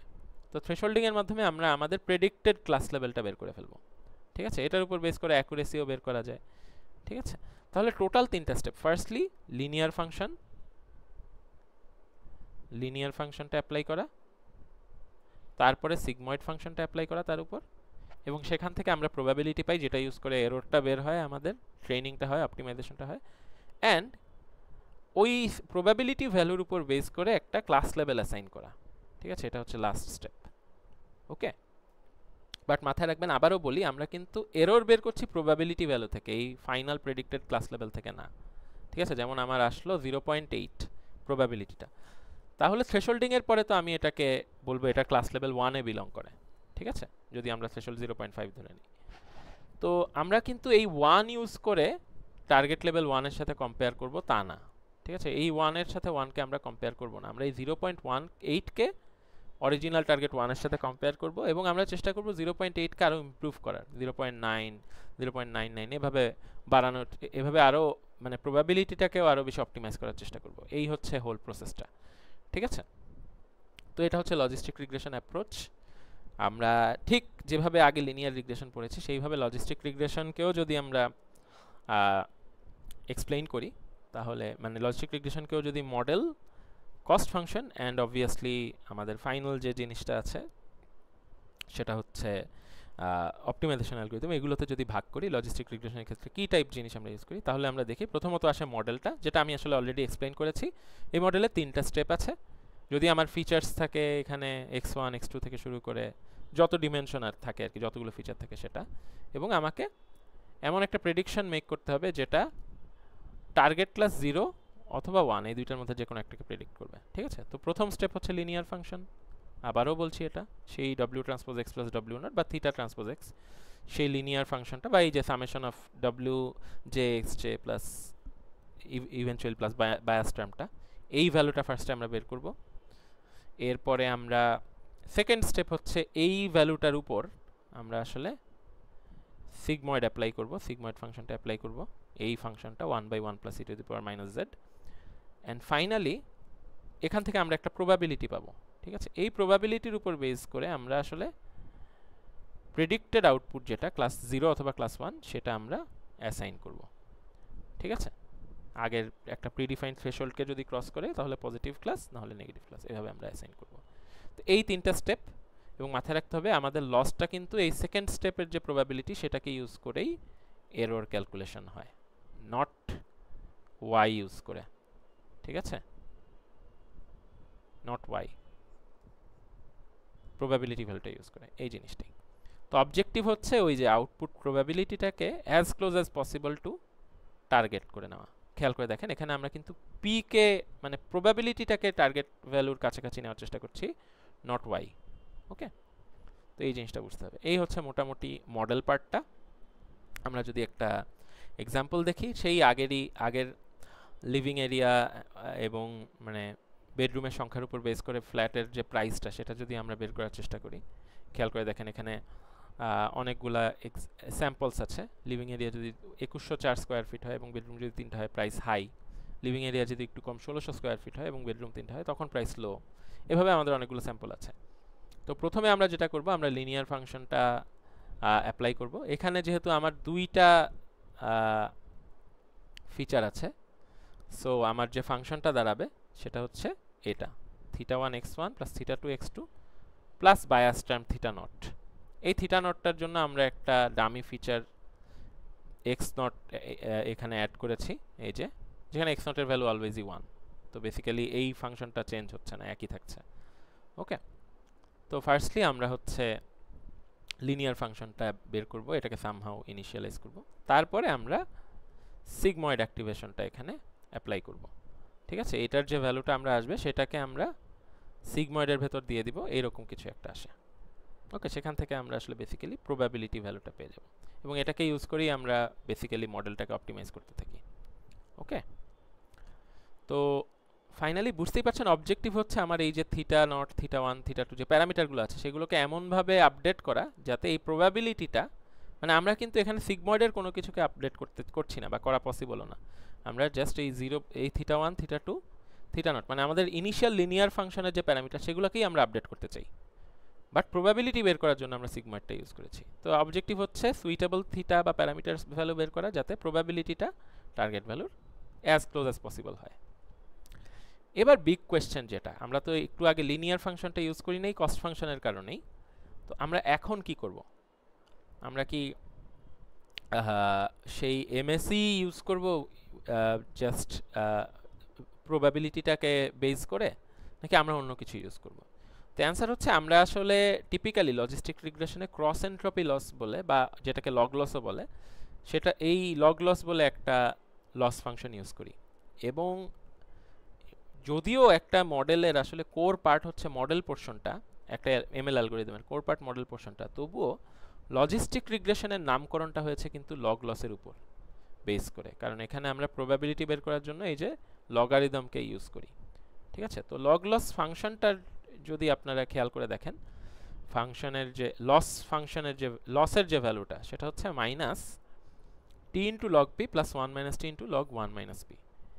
দেখে একটু কনফিউশন মনে হতে পারে, বাট আসলে এটা খুবই সিম্পল। এখানে টি হচ্ছে বেসিক্যালি অ্যাকচুয়াল ক্লাস লেভেল, যেটা আইদার 1 নয়তো 0 হতে পারে, এবং পি হচ্ছে আমাদের প্রেডিক্টেড প্রবাবিলিটি, যেটা 0 থেকে 1 পর্যন্ত যে কোনো কিছু হতে পারে। ঠিক আছে, অর্থাৎ নট ফাইনাল। আবারও বলছি, সেই প্রবাবিলিটিটাকে ইউজ করে আমরা লসটা বের করছি। তো এখানে খেয়াল করে দেখেন একটা খুবই ইন্টারেস্টিং জিনিস, সেটা হচ্ছে ধরেন আমার অরিজিনাল ক্লাস লেভেলটা হচ্ছে, আমার প্রবাবিলিটি আসলো 0.8 এবং অরিজিনাল ক্লাস লেভেলটা হচ্ছে আমার ধরেন 1। হ্যাঁ, তো আমার এখানে আমি যদি এখন এই দুইটা জিনিসের উপর বেস করে লসটা বের করার চেষ্টা করি ফর দিস পার্টিকুলার স্যাম্পল, তাহলে কি আসে? মাইনাসটা তো আছেই, টি যেহেতু 1, তো 1 লগ 0.8 প্লাস 1 মাইনাস টি, সো 1 মাইনাস টি তো 1, so 1 minus 1 into log 1 minus P এর ভ্যালু 0.8। এখন দেখেন মজার জিনিস যেটা, যখন টার্গেট ভ্যালু আসলে 1, তখন কিন্তু আমার এই পোর্শনটা 0 হয়ে যাচ্ছে, কারণ এখানে 0 দিয়ে গুণ হচ্ছে, 1 - 1 তো 0, তো এই পোর্শনটা থাকছে না। তো আমি বেসিক্যালি জাস্ট এটাই বের করছি। ঠিক আছে, তো এই ভ্যালুটা যদি আপনি বের করে দেখেন, দেখবেন log 0.8 সমান আসলে কত। খেয়াল করে দেখেন 1 দিয়ে গুণ হচ্ছে, তো 1 এখানে তো আর কোনো কিছু চেঞ্জ করতে হচ্ছে না। log 0.8 এর যে ভ্যালুটা সেটা আমাদের আসছে -0.969। ঠিক আছে, আমরা এখানে যদি দিই -0.0969 এরকম একটা ভ্যালু আমাদের আসছে। তো মাইনাসটা এই কারণেই দেওয়া, আসলে এখানে যেহেতু লগের যে ভ্যালুটা, মানে যেহেতু আমাদের log 1 এর ভ্যালু হচ্ছে 0, এবং এর নিচে যদি আপনি যে কোনো ইনপুট দেন, সেটা আসলে 0 পর্যন্ত যাই দেন না কেন, সেখানে আসলে নেগেটিভ ভ্যালু আসবে। সেই নেগেটিভ ভ্যালুটাকে একটা পজিটিভ লসে কনভার্ট করার জন্য এটা করা হয়েছে। তো আমাদের যে লসটা আসলো সেটা 0.0969। ঠিক আছে, এখন খেয়াল করে দেখেন, যদি আমার মানে প্রবাবিলিটিটা 0.8 না হয় আর একটু বেটার হতো, ধরেন ধরেন পরের কোনো ইটারেশন আমরা পেলাম 0.95, তখন কত আসে দেখেন, তখন আমাদের যে লসের ভ্যালুটা আসবে সেটা আসবে মাত্র 0.95। আমরা যে লসের ভ্যালুটা পাবো সেটা হচ্ছে 0.0222, এরকম কিছু একটা চলে আসে। তার মানে আমার প্রবাবিলিটিটা যত 1 এর কাছাকাছি যাচ্ছে তত কিন্তু আমার লসের ভ্যালু কমছে। আর যদি প্রবাবিলিটিটা খারাপ হয়, ধরেন প্রবাবিলিটির ভ্যালু আসলো 0.4, ঠিক আছে, তো এটা তো খারাপ অবভিয়াসলি, আমার টার্গেট লেভেল হচ্ছে 1, প্রবাবিলিটি 0.4 আসছে মাত্র। এটার জন্য যে লসের ভ্যালু সেটা যদি আপনি ক্যালকুলেট করে দেখেন, তাহলে দেখবেন লসের ভ্যালু আসছে 0.3979। ঠিক আছে, তো বুঝতেই পারছেন কম্পেয়ার টু আগের দুইটা 0.0969 বা 0.022 হচ্ছে, এই লসের ভ্যালুটা কিন্তু অনেক বেশি বেড়ে গেল। তাহলে আমরা ইনটুইটিভলি দেখতে পাচ্ছি ফর পজিটিভ ক্লাস আমাদের কিন্তু এই যে প্রবাবিলিটিটা যত আমার 1 এর কাছাকাছি যাচ্ছে তত আমার লসের ভ্যালুটাও কমছে। ঠিক আছে, আর যত 1 থেকে দূরে সরে যাচ্ছে তত লসের ভ্যালুটা বাড়ছে, উইচ মেক সেন্স, কারণ আমাদের টার্গেট হচ্ছে পজিটিভ ক্লাসের জন্য প্রবাবিলিটিটাকে as close as possible to 1 করা, এবং নেগেটিভ ক্লাসের জন্য as close as possible to 0 করা। তো আমরা এখন একটু দেখি নেগেটিভ ক্লাসের ক্ষেত্রে আমরা আসলে কি পাই। ঠিক আছে, তো আমরা যদি সবগুলোকে আবার ইয়ে করি, এখন ধরেন আমাদের একটা নেগেটিভ ক্লাস আছে, হ্যাঁ, নেগেটিভ ক্লাসের একটা স্যাম্পল আছে। তো তার মানে আমার টার্গেট লেভেল হচ্ছে 0, আর ধরেন আমার প্রবাবিলিটি আসলো এগেইন ওই যে 0.4 যেটা আমরা বলেছিলাম সেটা। তাহলে এবার আমরা যদি এই ভ্যালুগুলোকে এখানে বসাই, তো প্রথমত টার্গেট ভ্যালু তো 0, তো 0 log 0.4 plus 1 minus 0, 1 minus t, এখানে t এর value 0, so 1 minus 0 log 1 minus 0.4। খেয়াল করে দেখেন এই কেসে কিন্তু এই অংশটা বাদ চলে যাচ্ছে, কারণ 0 দিয়ে গুণ হচ্ছে। ঠিক আছে, তার মানে এই পোর্শনটা অ্যাক্টিভেট হয় শুধুমাত্র ক্লাস যদি পজিটিভ হয় তখন, আর এই পোর্শনটা অ্যাক্টিভেট হয় শুধুমাত্র ক্লাস যখন নেগেটিভ হয় তখন। ঠিক আছে, এতটুকু আমরা বুঝলাম। এবার আমরা দেখি পজিটিভ এইটার জন্য আমাদের যে প্রবাবিলিটি সেটা আসলে কত আসে। বেসিক্যালি এটা আসবে হচ্ছে log 0.6। ঠিক আছে, তো log, এবং খেয়াল করে দেখেন এই প্রবাবিলিটির ভ্যালুটা কিন্তু হচ্ছে আমাদেরকে বেসিক্যালি দেয় হচ্ছে এটা পজিটিভ হওয়ার সম্ভাবনা কত। ঠিক আছে, মানে এই স্যাম্পলটা পজিটিভ ক্লাসে বিলং করার সম্ভাবনা সে বলছে 0.4। তাহলে বুঝতেই পারছেন নেগেটিভ ক্লাসে বিলং করার সম্ভাবনা কিন্তু 1 minus 0.4 0.6ই হওয়ার কথা। তো আমরা সরাসরি সেটার লগারিদমটাই ইউজ করছি। Okay, and obviously it makes sense. এখন তাহলে আমরা যদি এই ভ্যালুটা বের করি log 0.6 এর, তাহলে আমরা পাই আমাদের যে লসের ভ্যালুটা আসে সেটা হচ্ছে 0.2218। ঠিক আছে, এখন বুঝতেই পারছেন 0.4 থেকে অনেক ইমপ্রুভ করা পসিবল, আমরা as close as possible to 0 যেতে চাই। তো ধরেন আমরা 0.4 এর জায়গায় 0.1 পেলাম, এখন আমাদের দেখেন কত আসে, তাহলে 1 minus 0.1 ঠিক আছে। তো 1 - 0.1 হচ্ছে 0.9 আসে। ওকে, তো লগ 0.9 এর ভ্যালু কত আসে? আমরা আসলে একটু আগেই বের করেছি এটা। আচ্ছা না, 0.9 বের করিনি, যাই হোক এটার ভ্যালু তখন দেখেন চলে আসে 0.0457, 0458 এর মতো আসে। খেয়াল করে দেখেন, এটা হচ্ছে পি 0.4 এর জন্য আসছে, আর এটা হচ্ছে প্রবাবিলিটি যখন 0.1 আসলো জাস্ট তখনের জন্য। তো পজিটিভ ক্লাসে বিলং করার প্রবাবিলিটি কমা মানে হচ্ছে নেগেটিভ ক্লাসে বিলং করার প্রবাবিলিটি বাড়া। তো এখানে সেকেন্ড কেসটা 0.1 এর কেসটায় আসলে এটা আমার যে অ্যাকচুয়াল যে লেভেল 0 সেটার বেশি কাছাকাছি যাচ্ছে, তো এই কেসে লস কম হওয়ার কথা, এবং অবভিয়াসলি আমাদের সেকেন্ড কেসে লস কিন্তু কম হয়েছে। ঠিক আছে, তো লগ লসের কোর আইডিয়াটা আসলে বুঝতেই পারছেন। এখানে বেসিক্যালি জাস্ট ট্রু লেভেলটা কোন ক্লাসে বিলং করে সেটার উপর বেস করে আমরা এরপর ওই ক্লাসের প্রবাবিলিটি যেটা আসছে তার লগারিদমটা নিচ্ছি। ঠিক আছে, তো এবং সেটাকে আমরা আবার ওই আমাদের নেগেটিভ যে 1 দিয়ে গুণ করে -1 দিয়ে গুণ করে আমরা লস ভ্যালুটা পাচ্ছি, এবং এটা পাওয়ার মাধ্যমে আমরা আসলে যেটা এনশিওর করার চেষ্টা করছি যে আমার ট্রু প্রবাবিলিটির মানে অরিজিনাল ওই ক্লাসে বিলং করার যে প্রবাবিলিটি সেটার যত কাছাকাছি যাবে তত আমার আসলে লস কম আসবে। এবং আমরা আসলে এই লস ফাংশনটা এই কারণেই লগ লস আসলে আমাকে একটা ট্রু এস্টিমেট দেয় আসলে আমার পি কত ভালো। ঠিক আছে, পি এর কোয়ালিটি সম্পর্কে আমাদের একটা প্রবাবিলিটি যে আমরা বের করছি সেটা আসলে কতটুকু অ্যাকুরেট সেটার একটা আইডিয়া আমাদেরকে দিচ্ছে। তো এই কারণে লগ লস আসলে খুবই এফেক্টিভ একটা টেকনিক এবং খুবই এফেক্টিভ একটা লস ফাংশন। ঠিক আছে, তো এখানে আমরা যে লগ লসটা দেখছি এটা কিন্তু জাস্ট একটা সিঙ্গেল স্যাম্পলের জন্য। ঠিক আছে, যদি আমার স্যাম্পল সংখ্যা ধরেন এনটা হয় তাহলে আমাকে প্রত্যেকটা স্যাম্পলের জন্য এভাবে লগ লসটা বের করতে হবে, এরপর সামেশন করে 1/n দিয়ে গুণ করে দিতে হবে যাতে এভারেজটা পাই। ওকে, এখানে P predicted probability for the positive class, এটা মাথায় রাখবেন অবশ্যই। পি কিন্তু পজিটিভ ক্লাসের জন্য প্রবাবিলিটিকে রিপ্রেজেন্ট করে। ঠিক আছে, আর টি হচ্ছে অ্যাকচুয়াল ক্লাস লেভেল। সেই এই জিনিসটা আশা করি এখন মোটামুটি ক্লিয়ার হয়েছে। তো আমরা আসলে লগ লস কেন ইউজ করব, আমি এতক্ষণ মোটামুটি এক্সপ্লেন করলাম কেন লগ লস আসলে কাজ করে, মানে কীভাবে কাজ করছে, কীভাবে এটা আমার আসলে ভালো ভালো প্রেডিকশনের জন্য ভালো মানে কম লস এবং খারাপ প্রেডিকশনের জন্য খারাপ প্রবাবিলিটির জন্য বেশি লস দিচ্ছে, সেই জিনিসটা আমরা মোটামুটি ম্যাথমেটিক্যালি দেখলাম।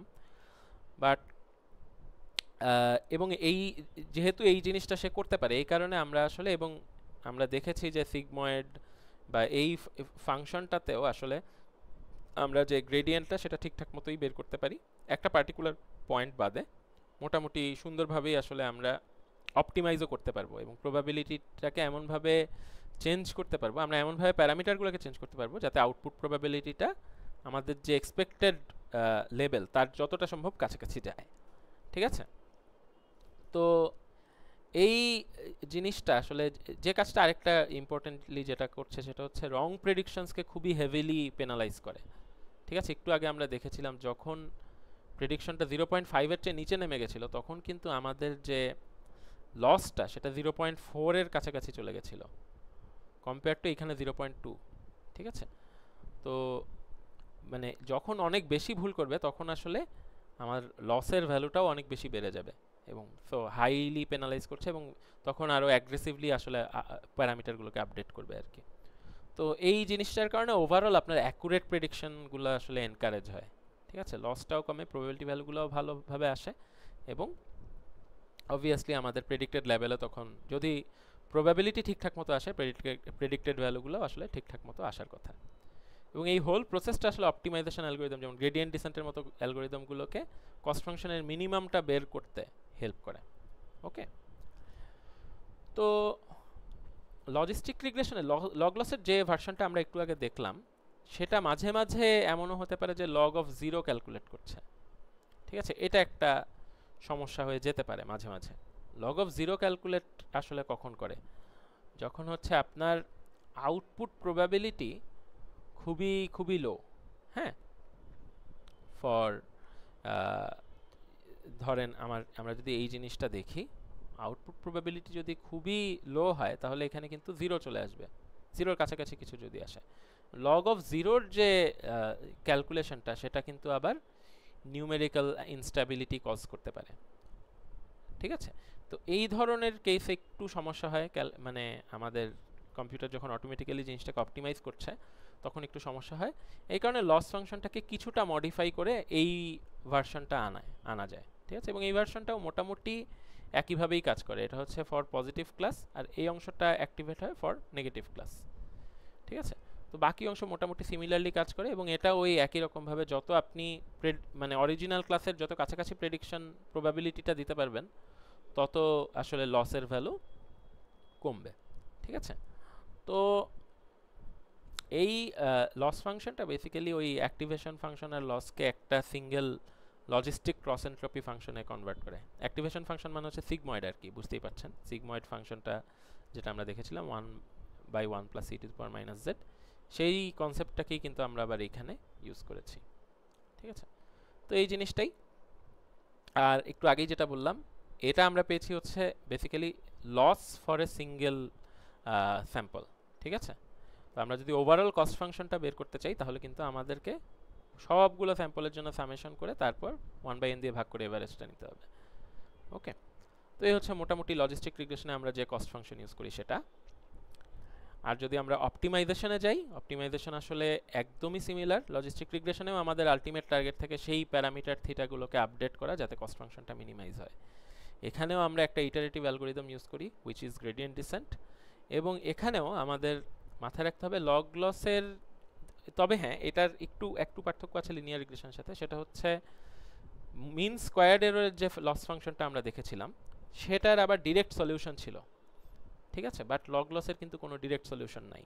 সো এই ক্ষেত্রে আমার হাতে ওই কোনো একটা ইটারেটিভ অ্যালগরিদম যেমন গ্রেডিয়েন্ট ডিসেন্টের মতো কিছু ছাড়া কোনো ওয়েই থাকে না, আমাদেরকে অবশ্যই গ্রেডিয়েন্ট ডিসেন্ট ইউজ করতে হবে এখানে।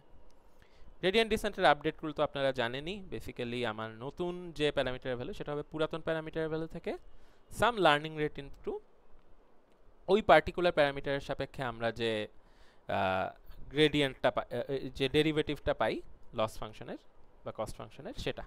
ঠিক আছে, তো আরেকটা জিনিস আমরা তাহলে প্রত্যেক স্টেপে আমাদেরকে আসলে যে কস্ট ফাংশনটা আমরা পাই দিন শেষে for a particular set of parameters সেটাকে আমাকে প্রত্যেকটা প্যারামিটারের সাপেক্ষে ডিফারেন্সিয়েট করতে হয়, এটা একটা জিনিস। এবং ওইটার বেসিসে আমরা প্রত্যেকটা প্যারামিটারকে আপডেটও করি। এবং আরেকটা ব্যাপার হচ্ছে আমাদের যে লস ফাংশনটা আমরা দেখেছি এর আগে মিন স্কোয়ার এররের ক্ষেত্রে তো ডিফারেন্সিয়েশন খুবই ইজি ছিল, বাট ইভেন এই লগ লসের যে ফাংশনটা এটাকেও যদি আপনি আসলে ডিফারেন্সিয়েট করেন তাহলে আসলে খুব সিম্পল একটা ফর্ম ইভেন্চুয়ালি পাওয়া যায়। ঠিক আছে, এইটাকেও যদি আপনি ডিফারেন্সিয়েট করেন তাহলে দেখবেন মানে ডিফারেন্সিয়েশন করে এই ভার্সনটা এরকম দাঁড়ায়। বেসিক্যালি এইটা দাঁড়ায় হচ্ছে 1/m summation of i is equal to 1 থেকে m পর্যন্ত।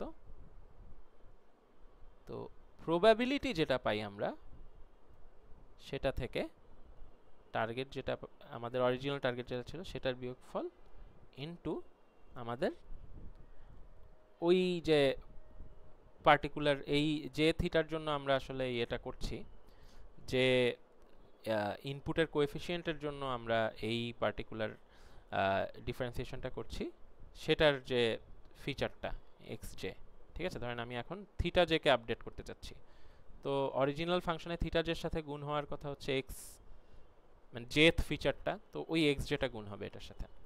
তো এটাকে যদি আপনি একটু ভালোভাবে খেয়াল করেন তাহলে আমরা যদি লিনিয়ার রিগ্রেশনের ম্যাথটাকে যদি আপনার মনে থাকে দেখবেন ওখানে কিন্তু আমরা ঠিক এইরকম কিছু একটাই পেয়েছিলাম ডেরিভেটিভ আকারে, জাস্ট পি এর জায়গায় সেখানে ওয়াই ছিল, ডিরেক্ট প্রেডিক্টেড লেভেলটা ছিল, এখানে আমরা প্রবাবিলিটিটা পাচ্ছি।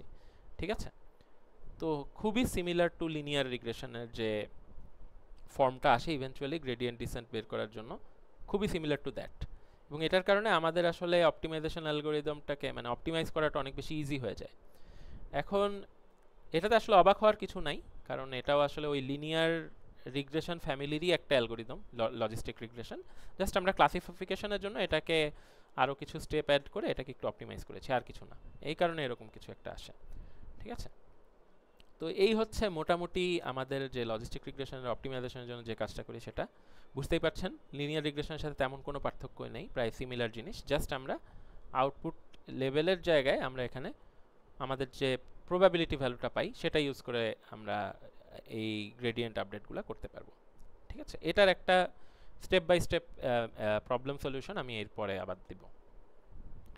তো এই হচ্ছে মোটামুটি ব্যাপার। কনভার্জেন্স হচ্ছে ইভেন্চুয়ালি ওই একই জিনিসই, আমরা আবারও অপটিমাইজেশন অ্যালগরিদমটা তখনই কনভার্জ করবে যখন আমরা আসলে প্যারামিটার যেগুলো আছে থিটাগুলো ইভেন্চুয়ালি আর খুব একটা চেঞ্জ হচ্ছে না, এরকম একটা পজিশন যদি পৌঁছে যায়, সবগুলো যদি স্লোপ যেটা বা যে ডেরিভেটিভটা আসে সেটা জিরোর কাছাকাছি চলে আসে, তখন আমরা মোটামুটি বুঝি যে কস্ট ফাংশনটা মোটামুটি অপটিমাম পজিশনে পৌঁছে গেছে।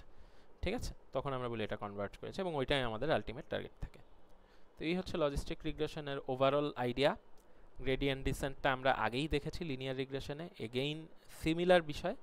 আমরা আসলে প্রত্যেকটা প্যারামিটারের জন্য ওই যে কস্ট ফাংশনটা আমরা পাবো এক একটা ইটারেশনে, সেই কস্ট ফাংশনের ডেরিভেটিভটা বের করব।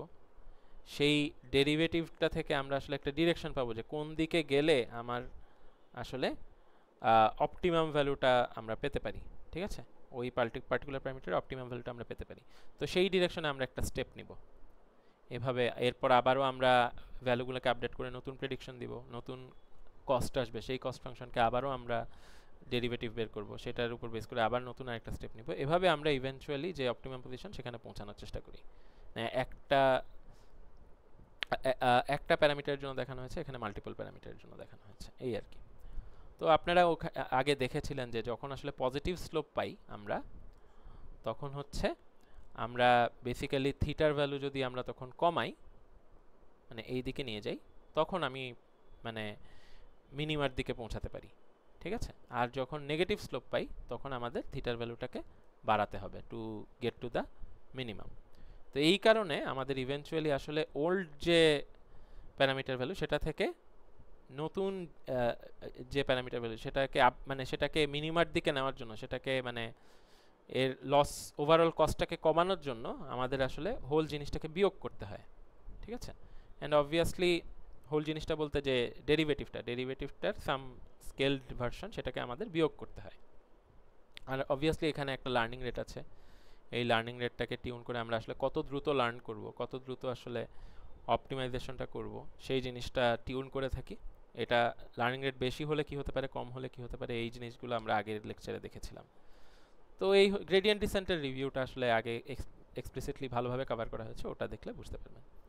তো এই হচ্ছে মোটামুটি আমাদের লজিস্টিক রিগ্রেশনের অপটিমাইজেশনের জন্য আমরা আগের লেকচার থেকে হয়তো আপনাদের মনে থাকার কথা, সাধারণত আমরা যদি কনভেক্স ফাংশন হয়, কনভেক্স মানে বোল শেপের একটা ফাংশন, যেটার আসলে যে কোনো দুইটা পয়েন্টকে যোগ করলে, আপনি যদি সরলরেখা দিয়ে যোগ করেন, তাহলে ফাংশনের কোনো পয়েন্ট ওই সরলরেখার উপরে অবস্থান করবে না, এই জিনিসটা, সেই রকম ফাংশনকে, মানে একটা বোল শেপের ফাংশন, সেরকম ফাংশনকে আমরা কনভেক্স ফাংশন বলি। এবং গ্লোবাল মিনিমা, একদম অ্যাবসলিউট বেস্ট যে পজিশনটা, সেখানে পৌঁছানোর জন্য আসলে কনভেক্স ফাংশন হওয়াটা জরুরি। তো আপনারা যদি এখানে প্রেডিক্টেড প্রবাবিলিটির উপর বেস করে লস ফাংশনের ভ্যালুর যে চেঞ্জটা সেটাকে ভালো করে খেয়াল করেন, তাহলে বুঝতেই পারছেন এটাও কাইন্ড অফ একটা কনভেক্স ফাংশন। তো এই কারণে মোটামুটি গ্রেডিয়েন্ট ডিসেন্ট যদি আমরা ইউজ করি, প্রায় সবসময়ই আমরা বেস্ট যে ভার্সনটা, সবচেয়ে মিনিমাম যে কস্ট, গ্লোবাল মিনিমা যেটাকে আমরা বলি, সেই পজিশনে পৌঁছাতে পারবো। ঠিক আছে, তো খুব বেশি এখানে লজিস্টিক রিগ্রেশনের ক্ষেত্রে খুব বেশি আমাদের মানে কমপ্লিকেসি নেই আর কি, কমপ্লেক্সিটি নেই, এটাই। আরেকটা লাস্ট কনসেপ্ট, এগেইন আমরা ডিসিশন বাউন্ডারির কথা বারবারই বলেছি। তো ডিসিশন বাউন্ডারি হচ্ছে বেসিক্যালি ওই পজিশন যেখানে আমার যদি দুইটা ক্লাস থাকে বাইনারি ক্লাসিফিকেশনে, দুইটা ক্লাসেই বিলং করার সম্ভাবনা ইকুয়াল আসে। ঠিক আছে, তো ডিসিশন বাউন্ডারি বের করা, এই জন্য ডিসিশন বাউন্ডারি কি আসলে, এটা তো দুইটা সেপারেট ক্লাসকে আলাদা করে, যে এই বাউন্ডারিটা ক্রস করলেই আমি 0 থেকে 1-এ বা 1 থেকে 0-তে চলে যাব। ঠিক আছে, এবং এটা 1D-তে একটা লাইন, 1D বা 2D-তে একটা লাইন হতে পারে, হায়ার ডিমেনশনে সারফেস হতে পারে, এরকম অনেক কিছু হতে পারে, বাট দিন শেষে একটা বাউন্ডারি। তো এই পার্টিকুলার জিনিসটা মানে ডিসিশন বাউন্ডারিটা যদি আমরা বের করতে চাই, তাহলে খুবই সহজ একটা উপায় হচ্ছে আমাদেরকে প্রবাবিলিটির ভ্যালুটা ওই থ্রেশহোল্ডের ভ্যালুতে সেট করতে হবে। যেই থ্রেশহোল্ডটা ক্রস করলে আমরা হয়তো ক্লাস লেভেলটা 1-এ বা 0-তে অ্যাসাইন করি, যেমন 0.5, 50%-এর বেশি হলে আমরা 1-এ অ্যাসাইন করি, অনেক সময় কম হলে 0-তে অ্যাসাইন করি, ওই জায়গায় আমরা সেট করব। তারপরে আমরা আসলে দেখব আমাদের যে এটা মানে থিটা মানে প্যারামিটারের কোন সেটের জন্য আমার প্রবাবিলিটির ভ্যালুটা এক্স্যাক্টলি 0.5 আসে, ঠিক আছে, অপটিমাইজেশনের পরে। তো যখন আমরা সেটা মোটামুটি টিউন করে ফেলবো, আমরা দেখব প্যারামিটারের কোন কম্বিনেশনের জন্য এই 0.5টা আসে সেটা আমরা বের করব, এবং সেখান থেকে আমরা একটা লাইন বা একটা সারফেসের ইকুয়েশন পাবো। সেটাকে যদি আমরা প্লট করি, সেটাই হচ্ছে বেসিক্যালি আমাদের ডিসিশন বাউন্ডারি। এবং ডিসিশন বাউন্ডারির যে বেসিক্যালি এই ইকুয়েশনটা আর কি, theta transpose x is equal two 0, যদি আমরা 0.5কে থ্রেশহোল্ড ধরি, এইটার জন্য আমরা যে ইকুয়েশনটা পাবো সেই ইকুয়েশনটাই আমাদের এখানে আসবে। এখন এটা একটা লিনিয়ার সারফেস রিপ্রেজেন্ট করে, যদি 2D বা 1D হয় তাহলে একটা লাইন, বা হায়ার ডিমেনশনে এটা একটা হোল সারফেসকে রিপ্রেজেন্ট করতে পারে।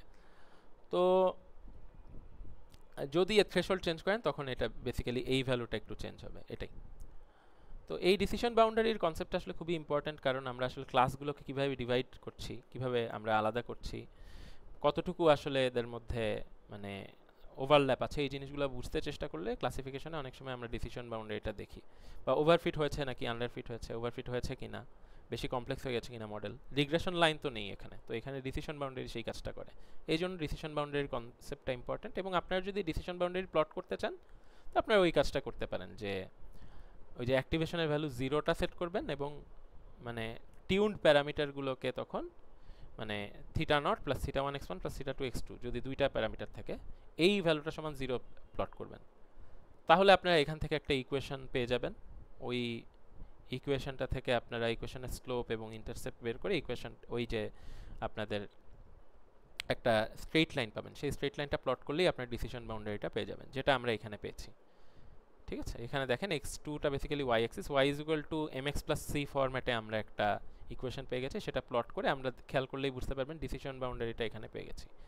তো আমার মডেলটা আসলে এই বাউন্ডারির এই পাশে সবকিছুকে ক্লাস 1 আর এই পাশে এই বাউন্ডারির এই পাশে সবকিছুকে ক্লাস 0তে অ্যাসাইন করছে। এই হচ্ছে মোটামুটি ডিসিশন বাউন্ডারি কনসেপ্টটা। তো ডিসিশন বাউন্ডারি বের করার জন্য আপনারা এই সিম্পল মেথডটা ইউজ করতে পারেন। হ্যাঁ, যদি 0.5 হয় এইখানে আমরা 0 সেট করব এদের এই লিনিয়ার আউটপুটের ভ্যালুটা, আর যদি 0.5 কে একটু চেঞ্জ করেন তাহলে সেটার জন্য করেসপন্ডিং যে ভ্যালুটা আসার কথা সেটা এই জায়গায় দিয়ে দিতে হবে, এটাই। তো হোপফুলি মোটামুটি বুঝেছেন লজিস্টিক রিগ্রেশন ফর বাইনারি ক্লাসিফিকেশনের বেসিক্স, এবং আপনারা দেখেছেন যে যে গ্রেডিয়েন্টটা আমরা আসলে পাই লগ লস ফাংশনে সেটা কিন্তু খুবই সিম্পল একটা ফর্ম না, এবং লিনিয়ার রিগ্রেশনে আমরা যে গ্রেডিয়েন্টটা পেয়েছিলাম সেটাকে আইডেন্টিক্যালি ম্যাচ করে।